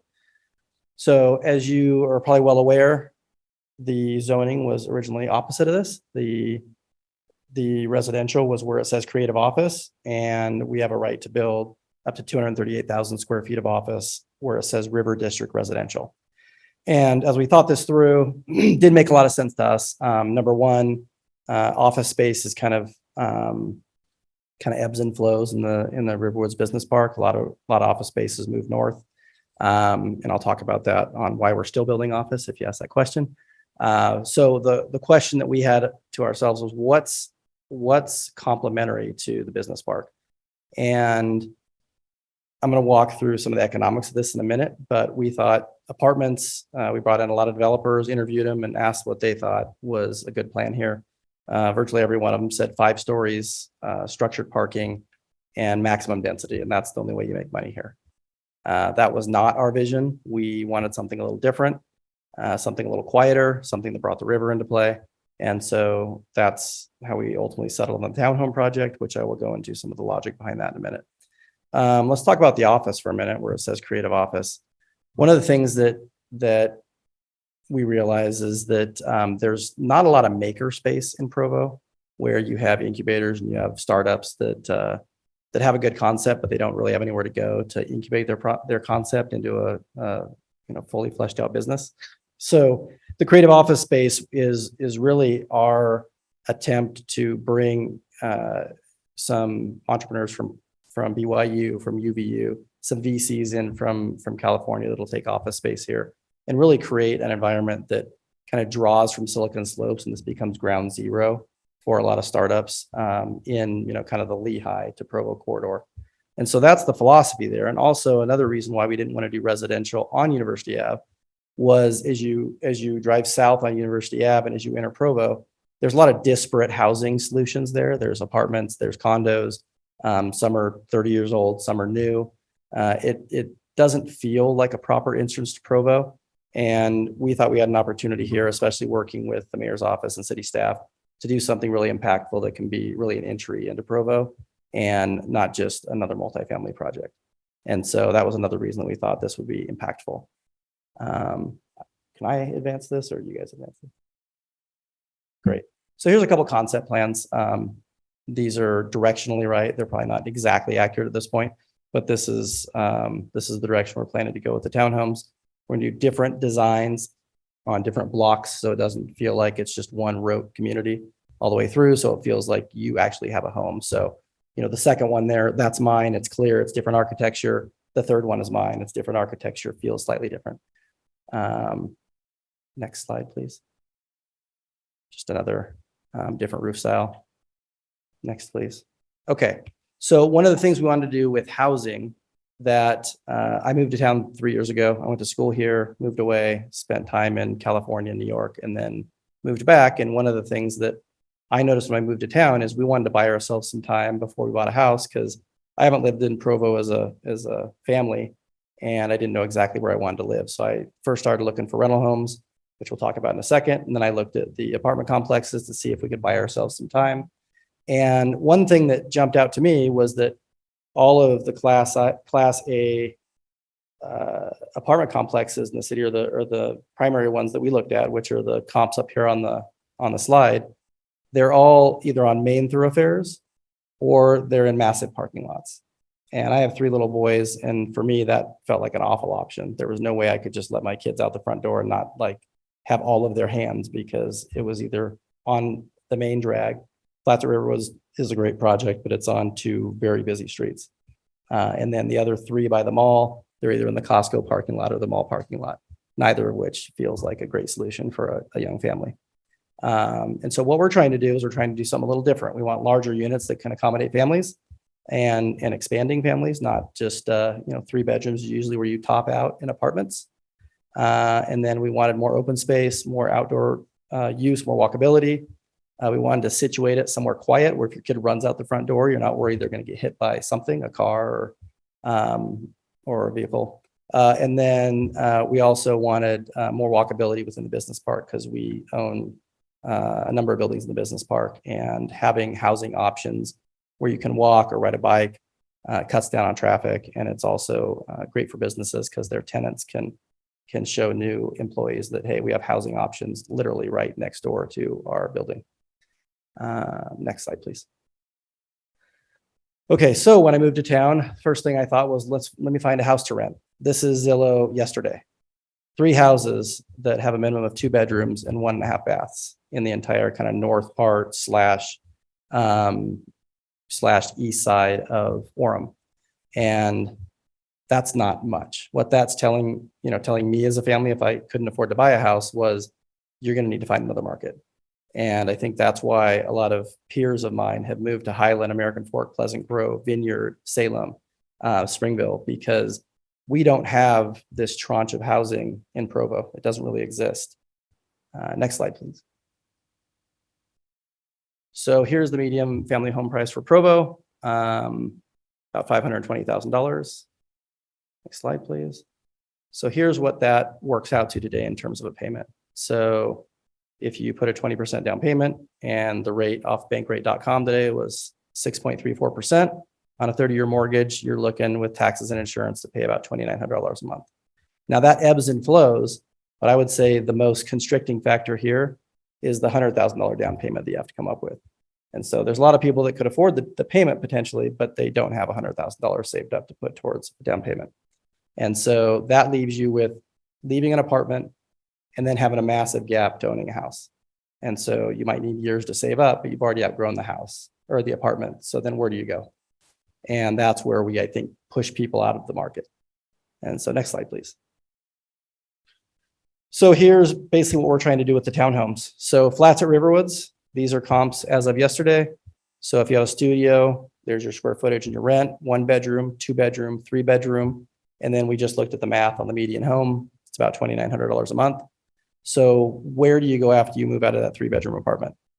You move somewhere else. And so there's an entire tranche of the workforce that just can't be here, or they have to jam themselves in an apartment. And so what we're trying to do is fill a gap in the market, because when I moved here and I couldn't find a place to rent, I had to buy. And then I bought another house 2 years later because I didn't like the house that I bought because I had to buy it in a month. And so I would have loved to have moved into one of these townhomes and bought myself a little bit of time to figure out where I wanted to live. And so this is really the gap we're trying to bridge, that I think we don't not only need our 200 townhomes, I think we need a lot more of this, because I think we're losing this slice of the pie, which is really a crucial slice of the pie in the professional services world. Next slide. Okay, on the traffic front, a couple of things we want to talk about. If we can we go back to the first page, the site map? There's a couple of things I wanted to touch on briefly here. So the first thing that really struck us was, if we drop the office where the residential is on this map, it's a very narrow corridor. And so everybody comes up River Run Drive where there's already tons of traffic. And we are putting office where there's already a ton of office, which everybody already complains about traffic. We've heard it from all the opponents of the project, how awful traffic is. And we agree. And so if you look at general office, peak hour trips per day is about 540 for the amount of office we could put there. And so that's 540 more cars stacked on the same roads going the same direction. And if you look at the townhome number of trips at peak hour, AM and PM, it's about 200. And they're usually going the opposite direction, because people are leaving their house, whereas other people are coming into the market to come to their office. So they're passing each other, they're not stacking on the same road. And so philosophically, this made a ton of sense to us, because not only is housing an amenity to employers, because they can say, hey, you can live in these nice new townhomes right next door. It also keeps traffic going kind of against the grain, not stacking on each other. And so that was how we really came to this conclusion to flip the zoning. And I think the kind of quiet enjoyment for the residents was first and foremost. And you can see we have a ton of green space along the river and paths. And so that was really the vision. I wanted to kind of tell the story of how we got here, because it took us a long time, many months to arrive here. And I guess I would open up to questions, or I can send it back to our development team. Any questions? Councilor McKay. Okay. Bill Pepperoni mentioned that we don't know if there will be public access on that west side, the trails. Will you guys, is your intention to keep public access on those existing trails? So there's an existing trail, and what we're trying to do is take that trail and just make it better. And so right now it goes from the 2 office buildings on the bottom right of the screen. There we go. Right here. So there's a river trail right here. And then it crosses the bridge, hits the Provo River Trail, and goes up under 800 north into the canyon. So even though technically it will be your private property, you are going to keep it open to the public? Yeah, and we're gonna improve it. Yeah, no, it looks like you are improving it. So that's my next question, actually. Bill mentioned that you're required to do 10%, but you're doing more. Do you know what your percentage is that you're doing of open space? Can I defer that to my development team? Okay, one more question. I think you put this on your slide, actually. Your bedrooms are 2, 3, and 4 bedroom? Yeah, so there's a small segment of 2, just because we think there's gonna be some young professionals that want something just a little nicer, like a step up. Mhm. Those are There's not many of those. And Like then what, 20%? we're probably 10% Okay. tops. And the vast majority is 3 bedrooms and 4 bedrooms. And so it's really, you're stepping out of the apartment, you're taking one step up. That's really what we're trying to find our core person. We don't want, 6-bedroom townhomes because that's not, you're then into a home ownership Right. standpoint, right? Right. So we're really trying to fill that narrow gap between home ownership and apartments. Okay. Thank you for the presentation. I appreciate all the No detail. problem. So yeah, I'm just wondering about the percentage of open space if someone else knows that. Okay. Counselor Fillmore. Thank you very much. Obviously, you've given a lot of thought to this, and I guess it's Thank been gestating for a couple of years anyway, right? Yeah, it's noodled on it for a while. So, been aware of this for some time and been looking forward to this kind of blossoming onto paper for us, because I understand there's a larger vision for this. These aren't two dissociated developments, right? Yes. My understanding is that the creative office and the residential go hand in glove with respect to Mr. Smith's intentions to grow and keep high-tech companies here in the valley and Provo in particular. Is that right? Yeah, so the philosophy here is this is really what's called horizontal mixed use. So you have vertical mixed use where you stack uses. So you'll have retail on the bottom, apartments above, maybe office on top. That's much more urban. This is horizontal in the sense that we have office, which is much more different than just we just find tenants and plug them in. This is kind of a curated, nurtured office setting.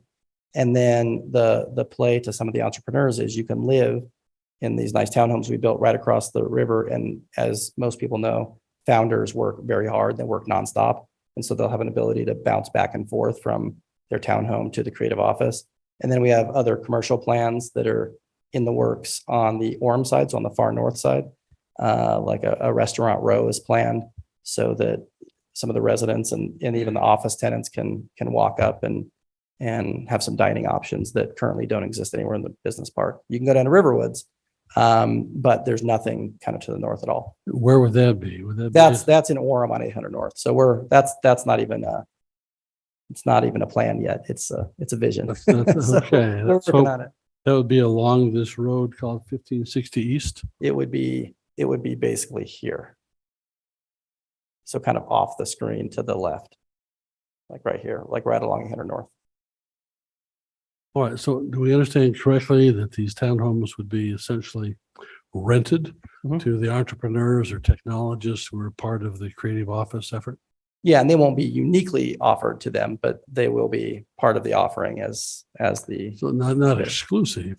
Not to exclusive, those no. workers, but that's the larger intent, as I understand it too. Yeah, we want this to function as an offering, not simply just you can come rent some space or you can rent a townhome. And so, and then there has been a lot of chatter that we picked up on and that, why aren't these owned? And I mean, I think I went into that quite extensively on, where we think there's a gap in the market. And I think philosophically, we think even though this is along the river, I feel like there's some belief that it should be homeowners that enjoy that. We don't share that belief. We think that if you're a renter or a homeowner, you should have equal access to, the beautiful Provo River. So I think that we don't think of it as it should be some other type of ownership structure. We want to own the whole thing so we can make it nice for a long time and make it consistent. We don't want to, disparate ownership that creates, there's one nice one and then there's 3 bad ones. And so we want to make sure that this kind of remains what it is when we develop it day one. Okay, as I understand it, all we're doing today is approving a zoning change. A zoning change and the general map, general plan. There's the 3 items. Yeah. Okay, thank you very much. Thank you. Good luck. Counselor Ellsworth. Yeah, I think this is a really cool project. I'm excited for you. I wish it was able to be owner occupied just because I'd love to buy a product like that. But my primary concern is with the trail. And I'm wondering if the site plan and the overall envelope of your ownership could include a trail that starts to follow the river more.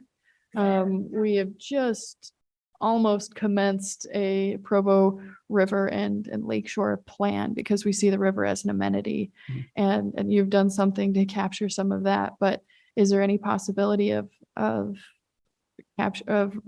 continuing the river, not just across the bridge, or I'm sorry, continuing the trail throughout the site, even into Orem. And even if it dead ends, at least we've been maintaining some kind of access for the future, which is not something we've done well in the past. Yeah, I don't think we're philosophically opposed to it. I think it's something that we've gone back and forth on quite a bit. We want to make sure that residents feel safe, and this has been kind of a vagrant stronghold for a long time. And so I would assume when this is built, it probably is not. But so I think we're open to that, especially as there's going to be more in the Orem section that allows people access from Business Park, and they may be able to walk up to lunch or something like that. So I think we're philosophically open to it. We just want to make sure practically that we don't create any issues for residents where they feel like someone's just like hanging out in their backyard, because some of them are fairly close to where the trails would be. But I think we're open to discussing that as we go from kind of high level plan to actually like detailed plan. If that makes sense. Yeah. For me, it's basically a requirement. I just feel like we should be only approving this on the grounds that we have public access for the river trail, and that continues from one end of the property to the other end of the property. Because once this is approved, we can't go back. We can't undo that. We can't, unless we buy the property or do some kind of taking. We do not have this opportunity again. Counselor Hoban, did you have a comment? No. Counselor McKay? I do think that that's something that we should have in the development agreement, as far as, like, you've promised the access, which I love, but I think it's something that would be better to have in writing.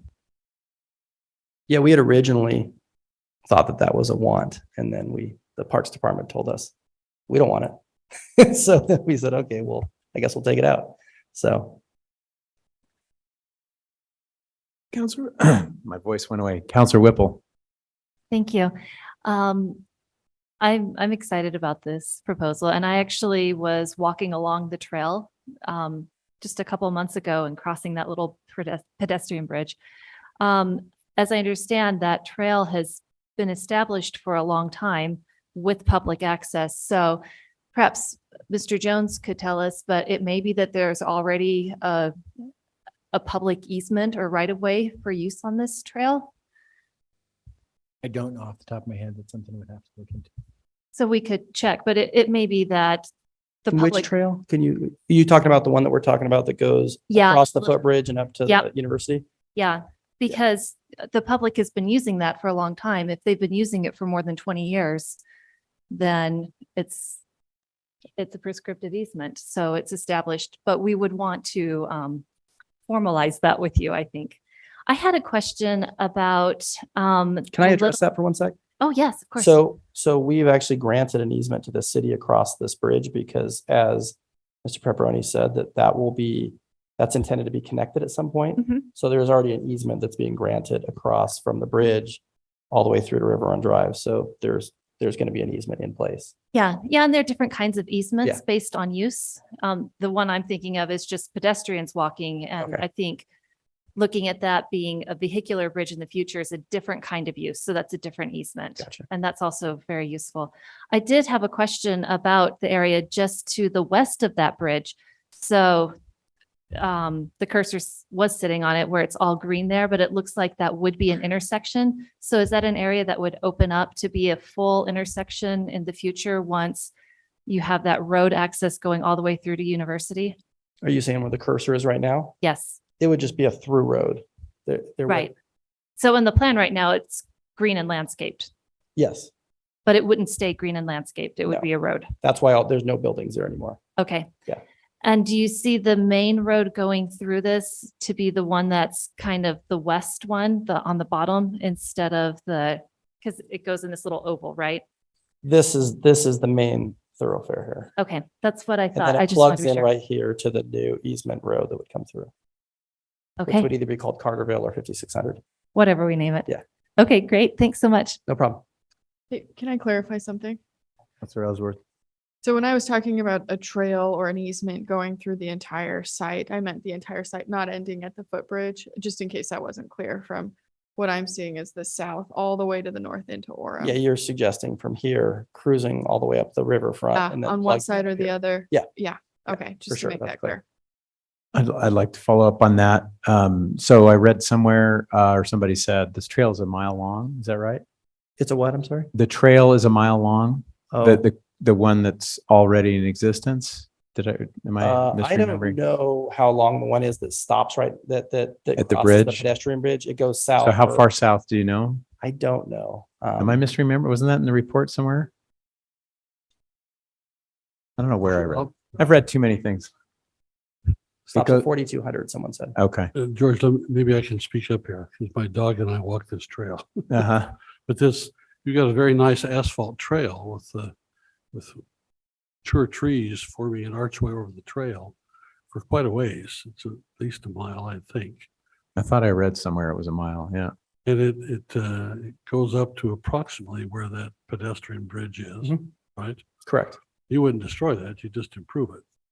Yeah, right now, the trail, I don't think we have any intention of doing anything different with the trail. Just making it nicer because whatever we do on the other parts of the land, we want to make sure we continue it over onto the trail.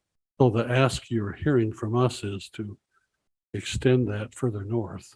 Yes. To the extent within your power and collaborate with City of Orem. Yeah, and yeah, we have gone back and forth with Orem on whether they want that or not. Because part of it is do you want it to terminate into something that cannot cross 800 North? That was one of the questions. And so we were always encouraged to route it on the opposite side of the river. I hear there's a different discussion now, and I think we're open to that. As you see in our plan, it's kind of hard to see, but you see we have paths that kind of follow the river throughout. And so if those need to be public, we can make them public. I don't think that's an issue. Yeah. So I guess my opinion on the fuller extension that Councilor Ellsworth suggests, I'm a little more agnostic on that because for the question, for the issue you just mentioned, once it gets up to the 800 North, where's it going to go? There's already a trail that's on the east side that this is redirecting the traffic to. We don't know what Orem's going to do with that northern property. I mean, I suppose if an opportunity opened up, it would be nice for you to be willing to consider that, because I think that I would see that is in your interest anyway, to have an even more beautiful access to the river. The river trail does not always follow the river exactly throughout the city. And because of those uncertainties with another city's jurisdiction, it seems to me a bit risky to require the trail that ends up sort of being a dead end conceivably for many, many years. So I'm not sure I feel as strongly about that, but I would like to support this if there's a guarantee of public access in the development agreement. Yeah. So can I share of the current trail and your proposed access to the bridge? Yeah. Yeah, and we're open to that. I'll share with you one other option that had been thrown out is, so our neighbor has retail, and she has expressed a lot of desire to have trail on her side because that brings people to her retail. And so what one of the proposals was, we would take the trail across the bridge, cross onto the east side, follow the river up the east side, all the way up to the vehicular bridge, cross back over into this restaurant pad. And then it's continuous, but if you want to go and split off and go under 800 North, you're already on the east side and you can hit the Provo River Trail. If you want to split back across that Orem vehicular bridge, you can cut across and go to the restaurants or just enjoy like the trail that goes up. But it would terminate. I'll just I add. like the sound of that. Yeah. Yeah, I think that's smart. We can think of a lot of trails that dead end just because they hit private property and we don't have access through them, like the Bonneville Shoreline Trail.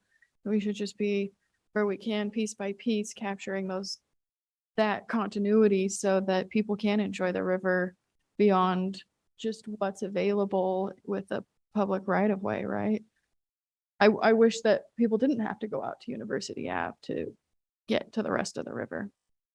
So can I ask you for clarification what you were just saying then? Yeah. you're saying, what is it you're saying you're interested in doing? Well, I'm just saying another option that had been thrown out was that we maintain the original trail as it exists now and just improve it.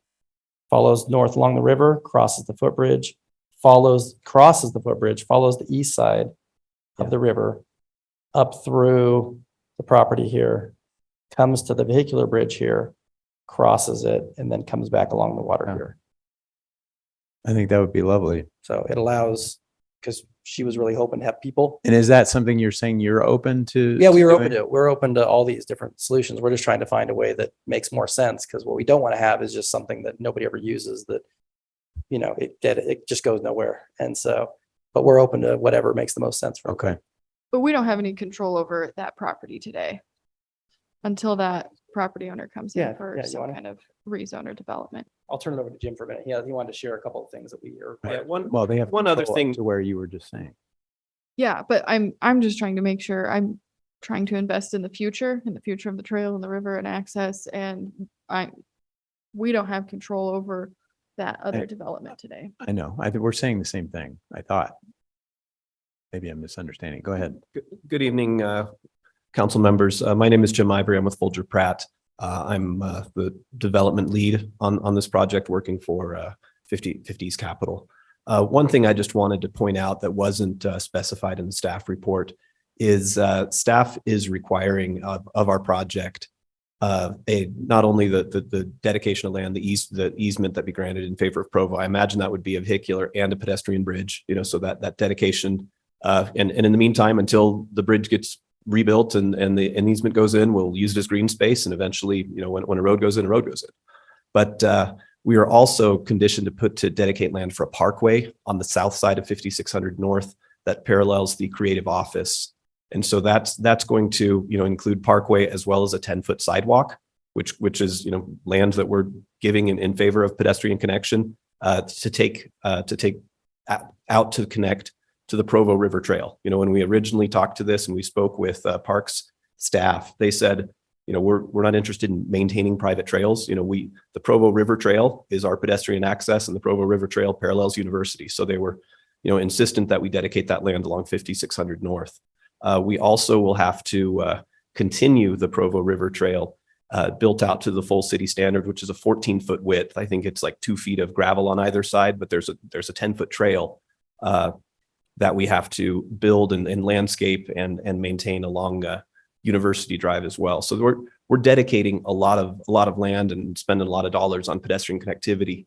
And I just wanted to make sure we're getting credit where credit's due, because that's something that staff has asked for, and you've already said yes, and nobody pointed that out tonight. Thank you. Before you step away, just a personal question. Yes. Mr. Folger, Mr. Pratt still involved in your business, or are they retired? Yes, they are. They're still involved. Second generation has turned the business over to third generation, but they're still going strong. But Clayton is still alive and well? Yes, he is. Good. He's the temple president in DC, Okay. among other things. You know, so, Thanks. yeah. Right. If there are no other questions for staff or for the developers, let's open this up for public comment for a public hearing. Is there anybody from the public? I see somebody online. Dave, go ahead.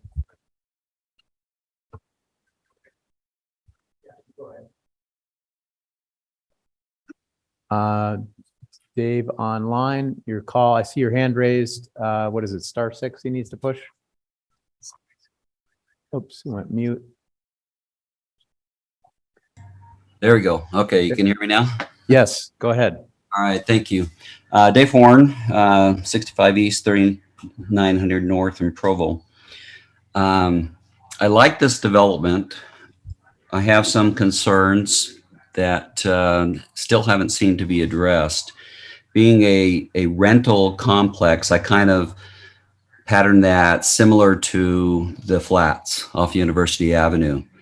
And as a rental complex with renters, typically want to have the clubhouse and a pool or some of that type of amenities, particularly if it's going to be a mixture of family and single occupancy. I may have been incorrect and forgotten, but that green space at the crossover the bridge, I thought previously was a clubhouse. And the concern at that previous time of the presentation was that the clubhouse and pool weren't adjacent and that they were far apart. So that seems to have disappeared. So there's a concern that there's really not enough green space for family in that vicinity, and that all the focus is on the trail, which is great. But for families that have children and so forth, it seems that it's lacking in those kind of amenities with not enough green space and that type of provisions. So thank you very much. Thank you. Anyone in the chamber here want to make a comment?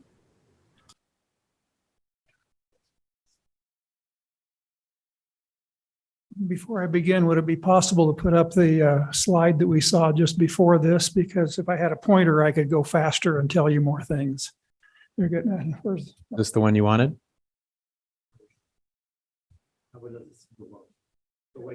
There we go. Like that? Yeah, okay. My name is Ronald Woolley. I'm a part owner in the River Run building, which you see in the lower right of the corner. And unfortunately, I didn't learn about this zoning change until 2 weeks ago when I saw a sign posted on what used to be called the Ron Last Park. And that's true.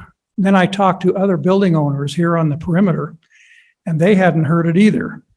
So we're kind of coming into this late, and the situation is that since January, the developer has been working with Provo City staff, promoting their interests, and Provo City staff has been working with the developer promoting Provo City's interests, and nobody has been representing the commercial zone interests and the owners of buildings that border this commercial zone. I've been working as hard as I can to do something quickly.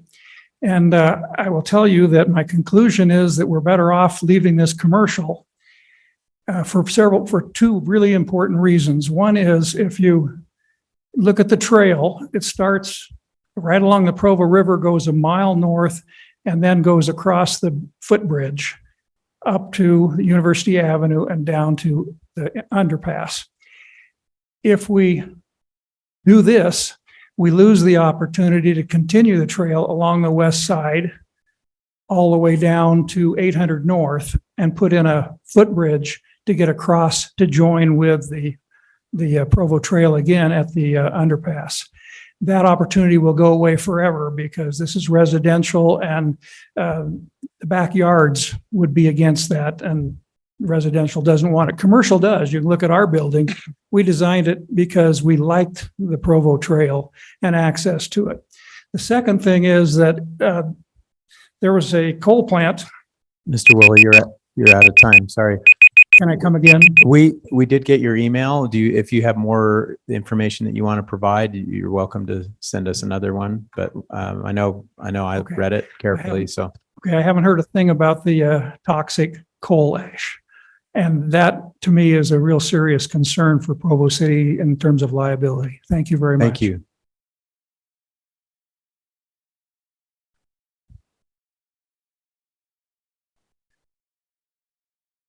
Sharon Memmott again, MEMMOTT.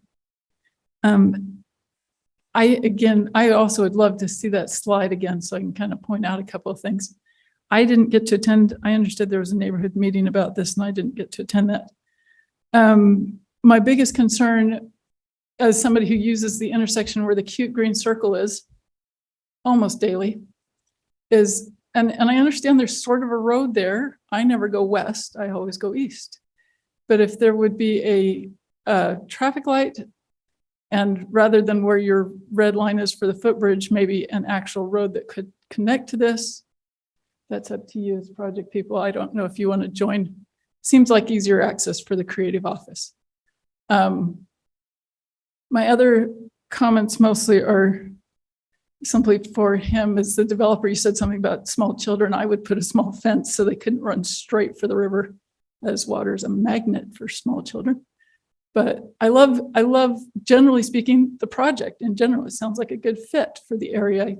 I haven't seen concept plans of how tall you're thinking.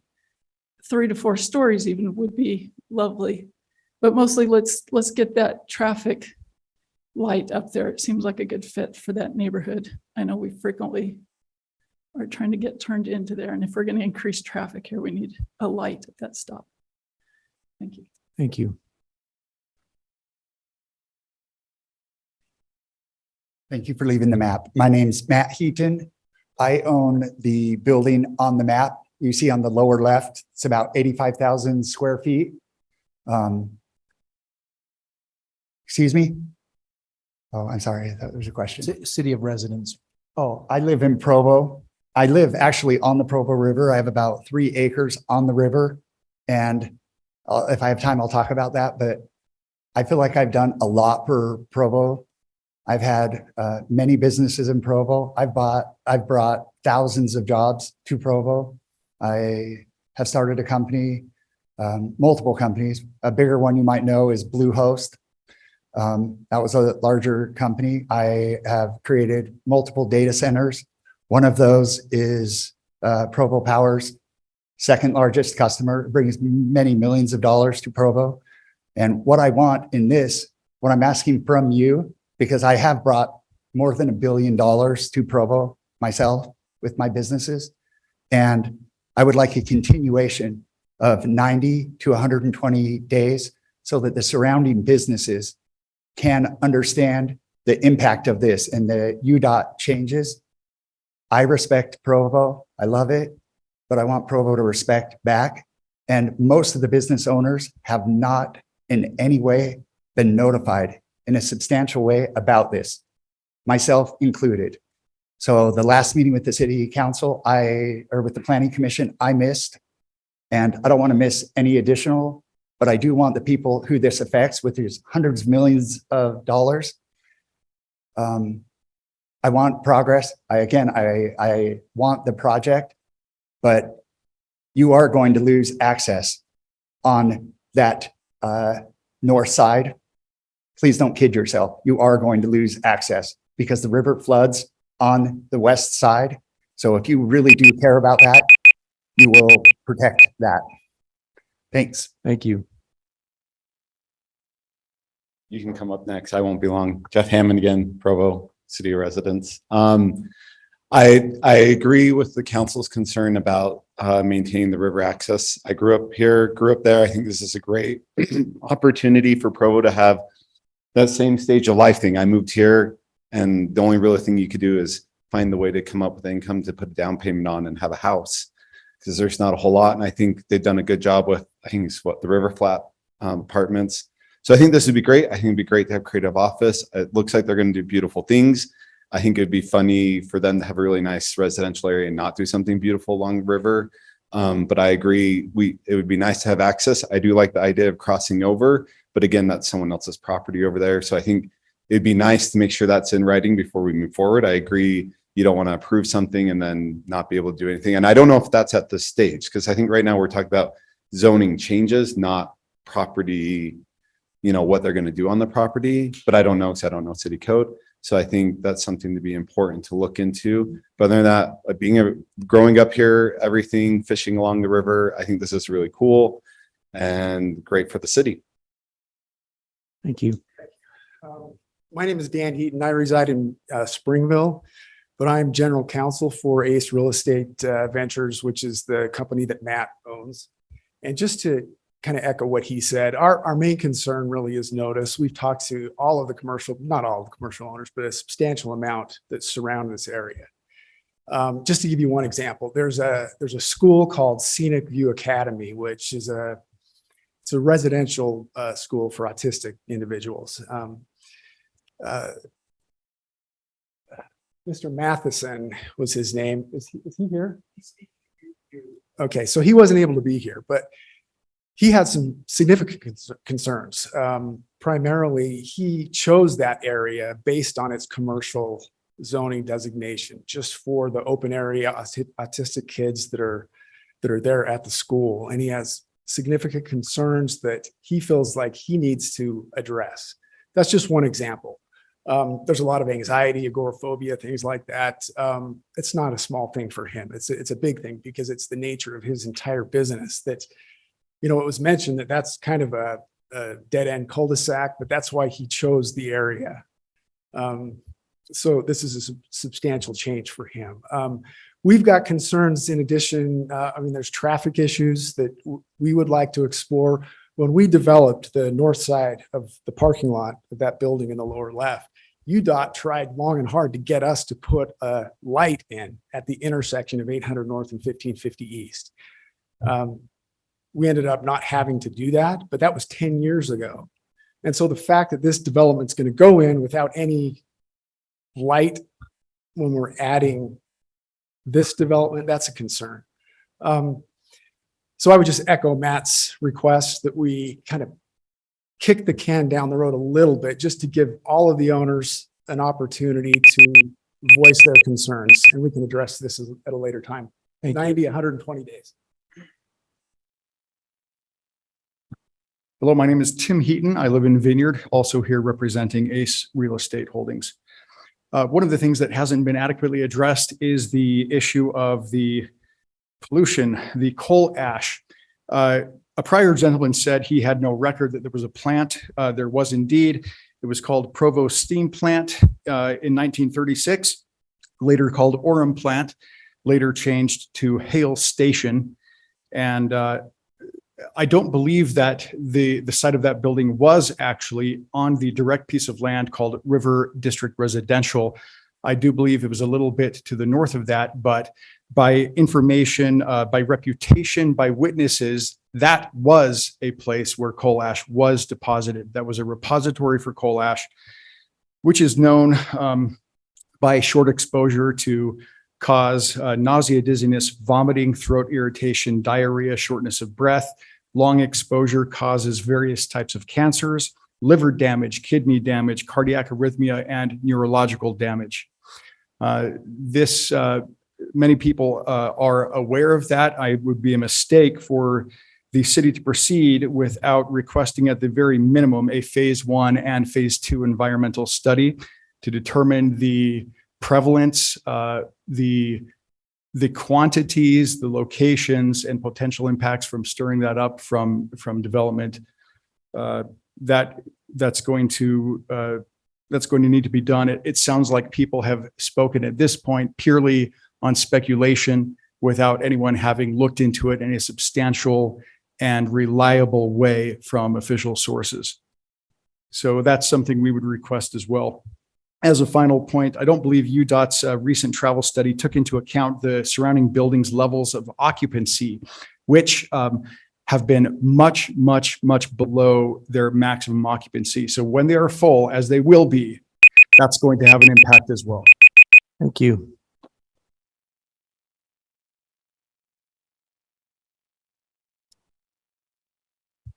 My name is Hans Magleby. I am a business owner and I'm a tenant in the Scenic View Academy there on 5455 North River Run Drive.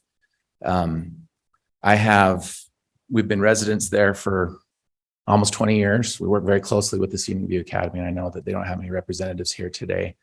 I have concerns about this development on many levels. One of my concerns is rezoning this.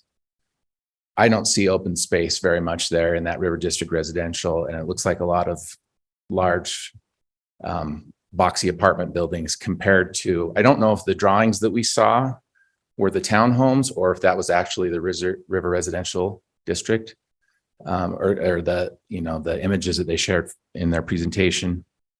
But I'm concerned about, I see a park being taken out, which is often used by the residents at the Scenic View Academy. They are a vulnerable population. They service adults with learning disabilities and autism spectrum disorder, and they're often out working the grounds. They're very sensitive to noise. They're very sensitive to human interaction. And so it's certainly concerning to see this large residential development coming in and what was kind of a dead end road. And everything that was said is accurate. And I think the main concern here is just that we've all just heard about this right now. This is new information for us that this was coming. And so I would just support the things that the other business owners around here have said, that, you know, we would like a continuance to be able to have time to address more of the concerns and issues before this just gets zoned immediately. So that's my. Thank you. Thank you.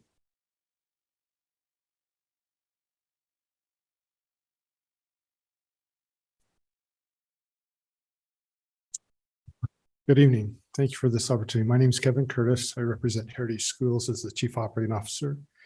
We have the longest common boundary with this proposed development. Heritage employs nearly 400 therapists, teachers, and staff, and provides youth residential treatment for the last 30 years in this location. We want to state up front that the current owners of the property in question have been cooperative and provided some use of the property when we needed help, and we appreciate that. Thank them for that help. In general, we support the design concept with some modifications, many of which have already been spoken to. There's very little gap between the buildings and the property line, which impacts our treatment ability. We received information some time ago, but had no indication of the extent of the development until just last Wednesday. Yes, we note, for example, though, that some units face Heritage School Drive. The front door is right there on the busy street. We're concerned about not only little children wandering onto the street, but we're also concerned about the interaction of the two open campuses of Scenic View and Heritage School. They're open for therapeutic reasons. They're not a closed facility. And so little children can wander into both of those campuses without too much difficulty given the proximity. We further note that the west side proximity allows townhome residents the ability to view directly into some of our residential homes where students are sleeping and living, as well as we use the campus for walking to de-escalate youth and provide treatment, therapeutic treatment by therapists and other staff. Right now we have a chain link fence that's about 8 feet high, I believe, and it's been adequate because we had no neighbors. But going forward, that would be a serious concern to have interactions of young children or others with our students who are receiving treatment. We support the general concept, but we feel more is required to address some of these concerns. Thank you for your time. We appreciate it. Thank you so much.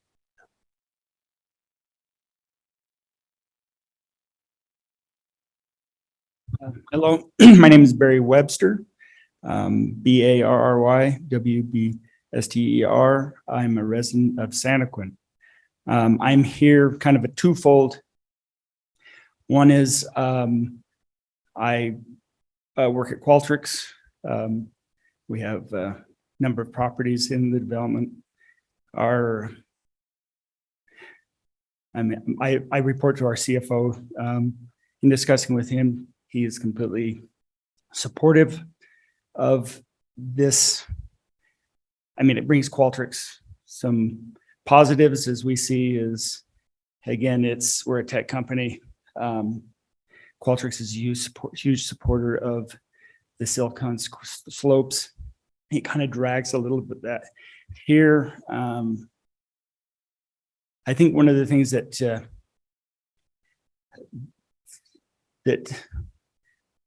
Qualtrics has, I mean, I shared another, and I can appreciate that business owner. I know Qualtrics has been a huge proponent of Provo and trying to be part of and just stick in Provo. And so they see this as, again, a kind of a win-win for their business that's there. Now, again, it's a better environment for keeping and attracting talent. That's what we see. Second point was, again, that's kind of separates me now. Now I'm the president of the association, the River Woods Office Business Park was not available to be here. I can just share that as the vice president, it's been a fairly fresh knowledge of us to find out a little bit more about this. And I know he quickly as possible tried to disseminate that throughout the group. So from that point, you know, I can appreciate both sides. I can appreciate where the folks are that live in the business park. Again, from Qualtrics, I'm told to bring that we're very supportive. So. Thank you.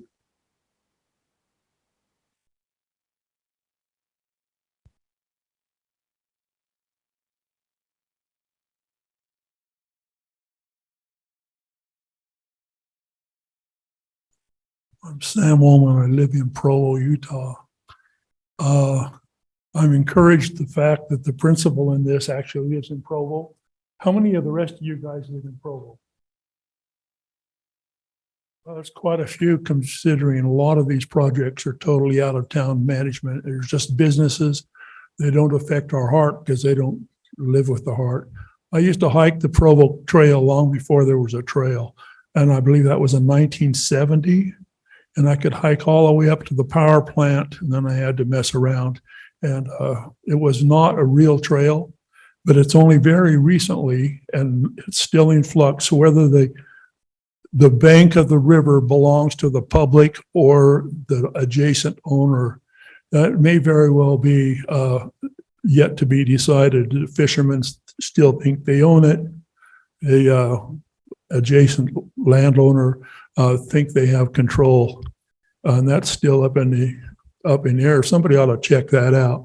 I think a trail is a good idea. I only have one leg. It's hard for me to get around in the dirt anymore. The trail's a nice thing. But this project, it seems to me from the pictures and from the discussion, it's a lot like Vineyard. Let's go out and take another look at Vineyard and see if we want that as a model for Provo. And I suggest maybe that's not where we want Provo to be. Thank you. Thank you. Any further comment? All right, seeing none, we'll bring it back to the council for discussion. I'll remind the council that if any council member desires to consider this item again at the next council meeting, it will be automatically continued until the next scheduled meeting. I would, Mr. Shipley, go ahead. Yeah, I mean, I'm happy to have some kind of discussion tonight, but I think in deference to some folks who have spoken, I think it makes sense to continue it. I'll just say that between the property locations of these two projects, I prefer it how it's being proposed. I think it's a good concept. I like the idea. I think there are just some things we can review again in a public meeting, and I don't think that hurts anybody to go 2 or 3 weeks. I don't know about 60 to 90 days, but I think we can go a few weeks and look at more information. I do, some of the feedback that's been given makes me think that we would just rather have both of these lots stay empty. And I guess my thought is something's going to happen on both of these, and our choice isn't whether or not something's going to happen or not. Our choice is what we're going to put on these two pieces of property. And so I guess I point that out because I want, the additional housing that was originally planned, for one of these two spots. And I want some office space that was originally planned for one of these two spots. And I think the switch makes sense logically between the two spots.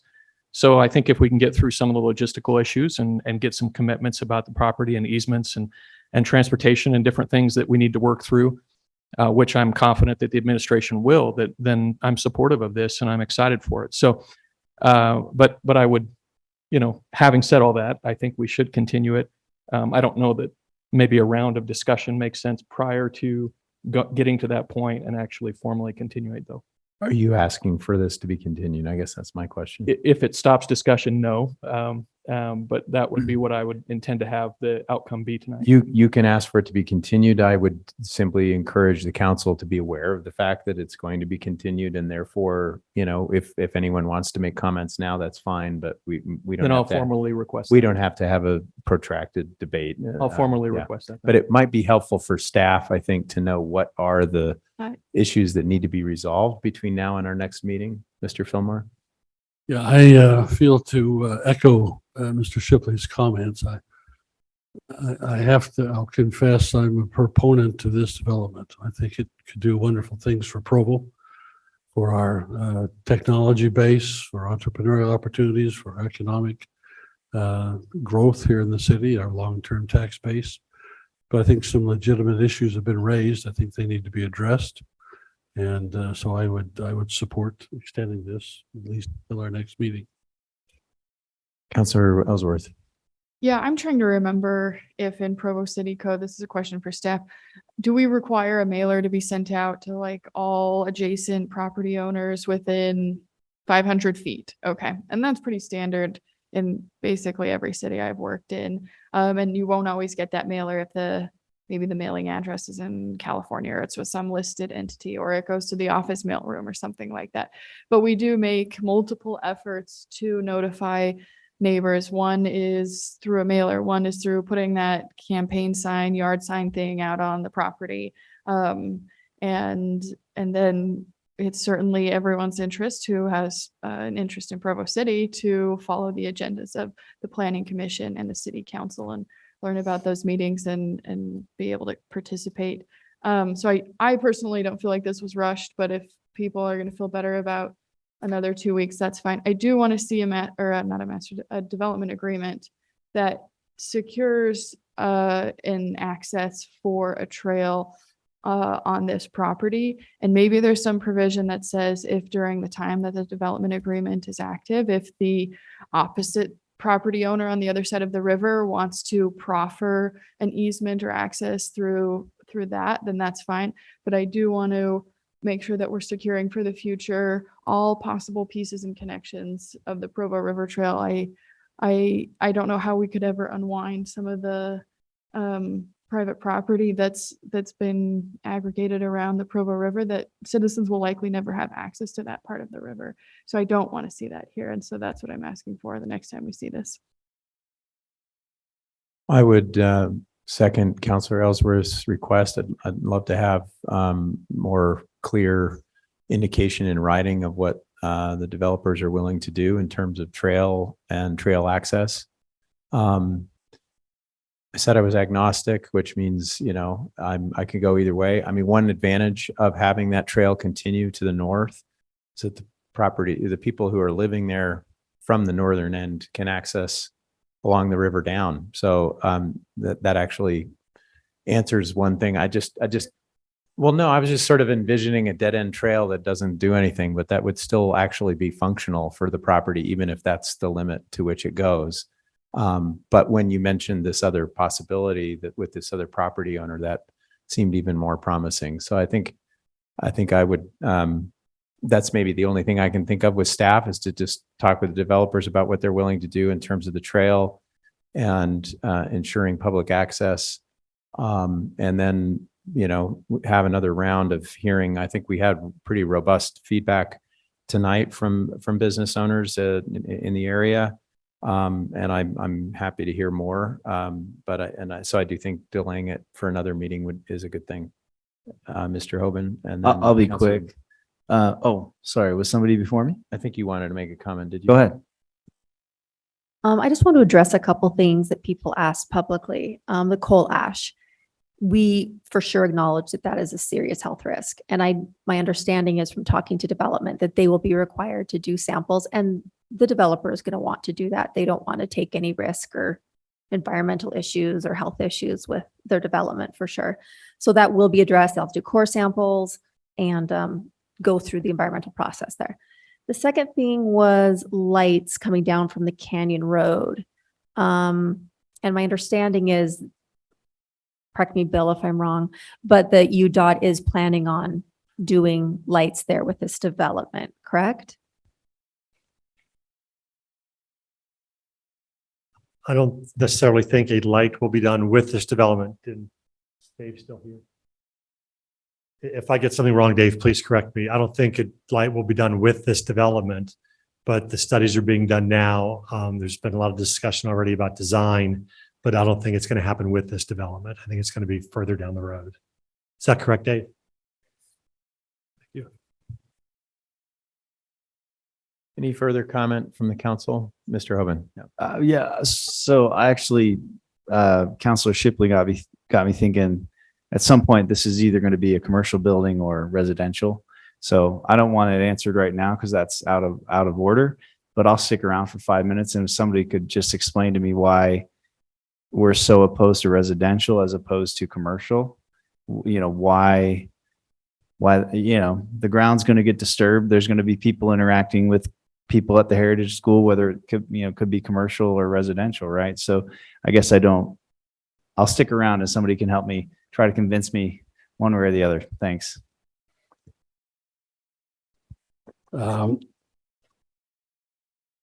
I'm wondering, Mr. Chairman, if it would make sense to give the developer a chance to respond to some of the concerns been expressed, just so we have some more information to deal with in the next 2 weeks. Gentleman who made the original presentation, or whoever, if you have some responses, I'm hopeful that the concerns that have been raised, that there are some reasonable resolutions on those things. Sure, that's fine. Go ahead. State your name again. Jim Ivory with Folger Pratt Development. Thank you.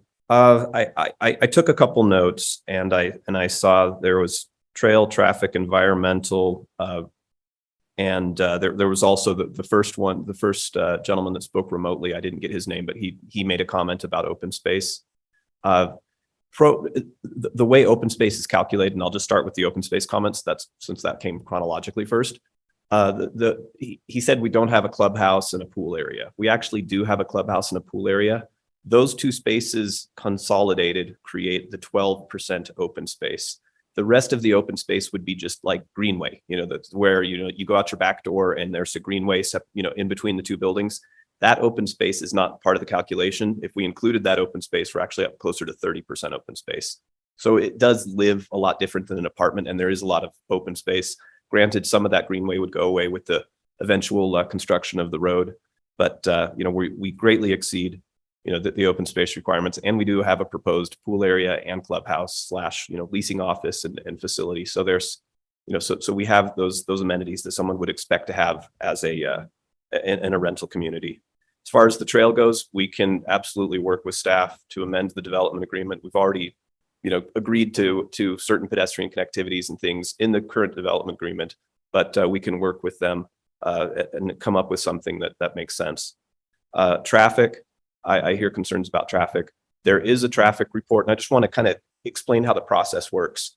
When we do our traffic study, it's not just us going, hey, this is what we think. We do a traffic study. It gets submitted to Provo's engineering staff. Provo's engineering staff then takes it and looks at it with UDOT, because it's taking into account the UDOT roads. So it's going to get beat up twice. And, they don't go to the executive summary. They go into all the assumptions, that go into the traffic study. And with traffic study, it really is the devil's in the detail. And it's far more than I want to get into, but it's safe to say there will be, a robust traffic study that's done that takes into account, the university as well as 8th North and the surrounding businesses, et cetera.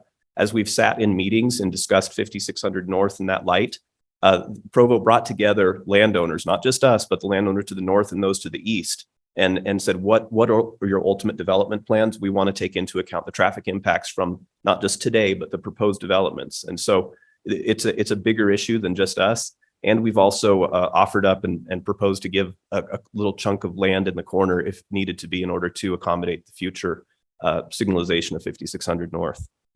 From an environmental standpoint, we can't move forward. Number one, we've done initial phase ones.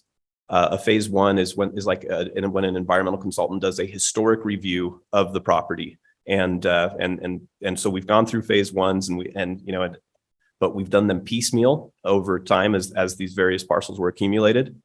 We've ordered and as part of the process, we will update all the phase ones so they're on on the same timeline. And I believe that part of the city's process as we move forward with the project plan approval is they would want to see current environmental documentation.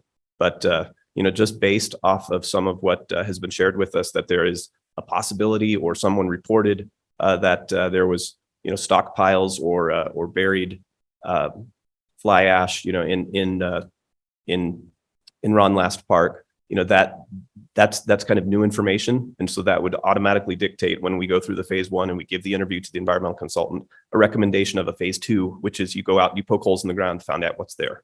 So we're going to go through all of this process, and all of this is something that we go through no matter what, as part of the prescribed Provo process. It's Provo that made the rules. It's zoning first, and then they get granular and they start looking at the individual project plans. If we had to address all of this tonight, that's an enormous amount of investment and time on something when we don't even know if we have an up or down vote on the zoning. So that's why the Provo process is in place. And a lot of what they're asked, a lot of the questions and concerns are very specific, and it's kind of a cart before the horse issue.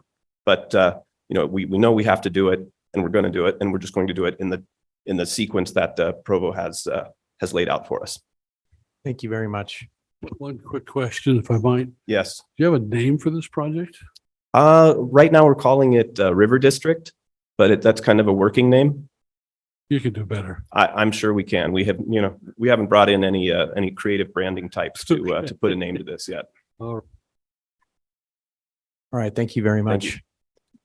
Okay, we will look forward to having that discussion in a couple of weeks. If you end up feeling for whatever reason you need more time than that, but that's the default assumption is you'll be back in 2 weeks. Our next item was continued.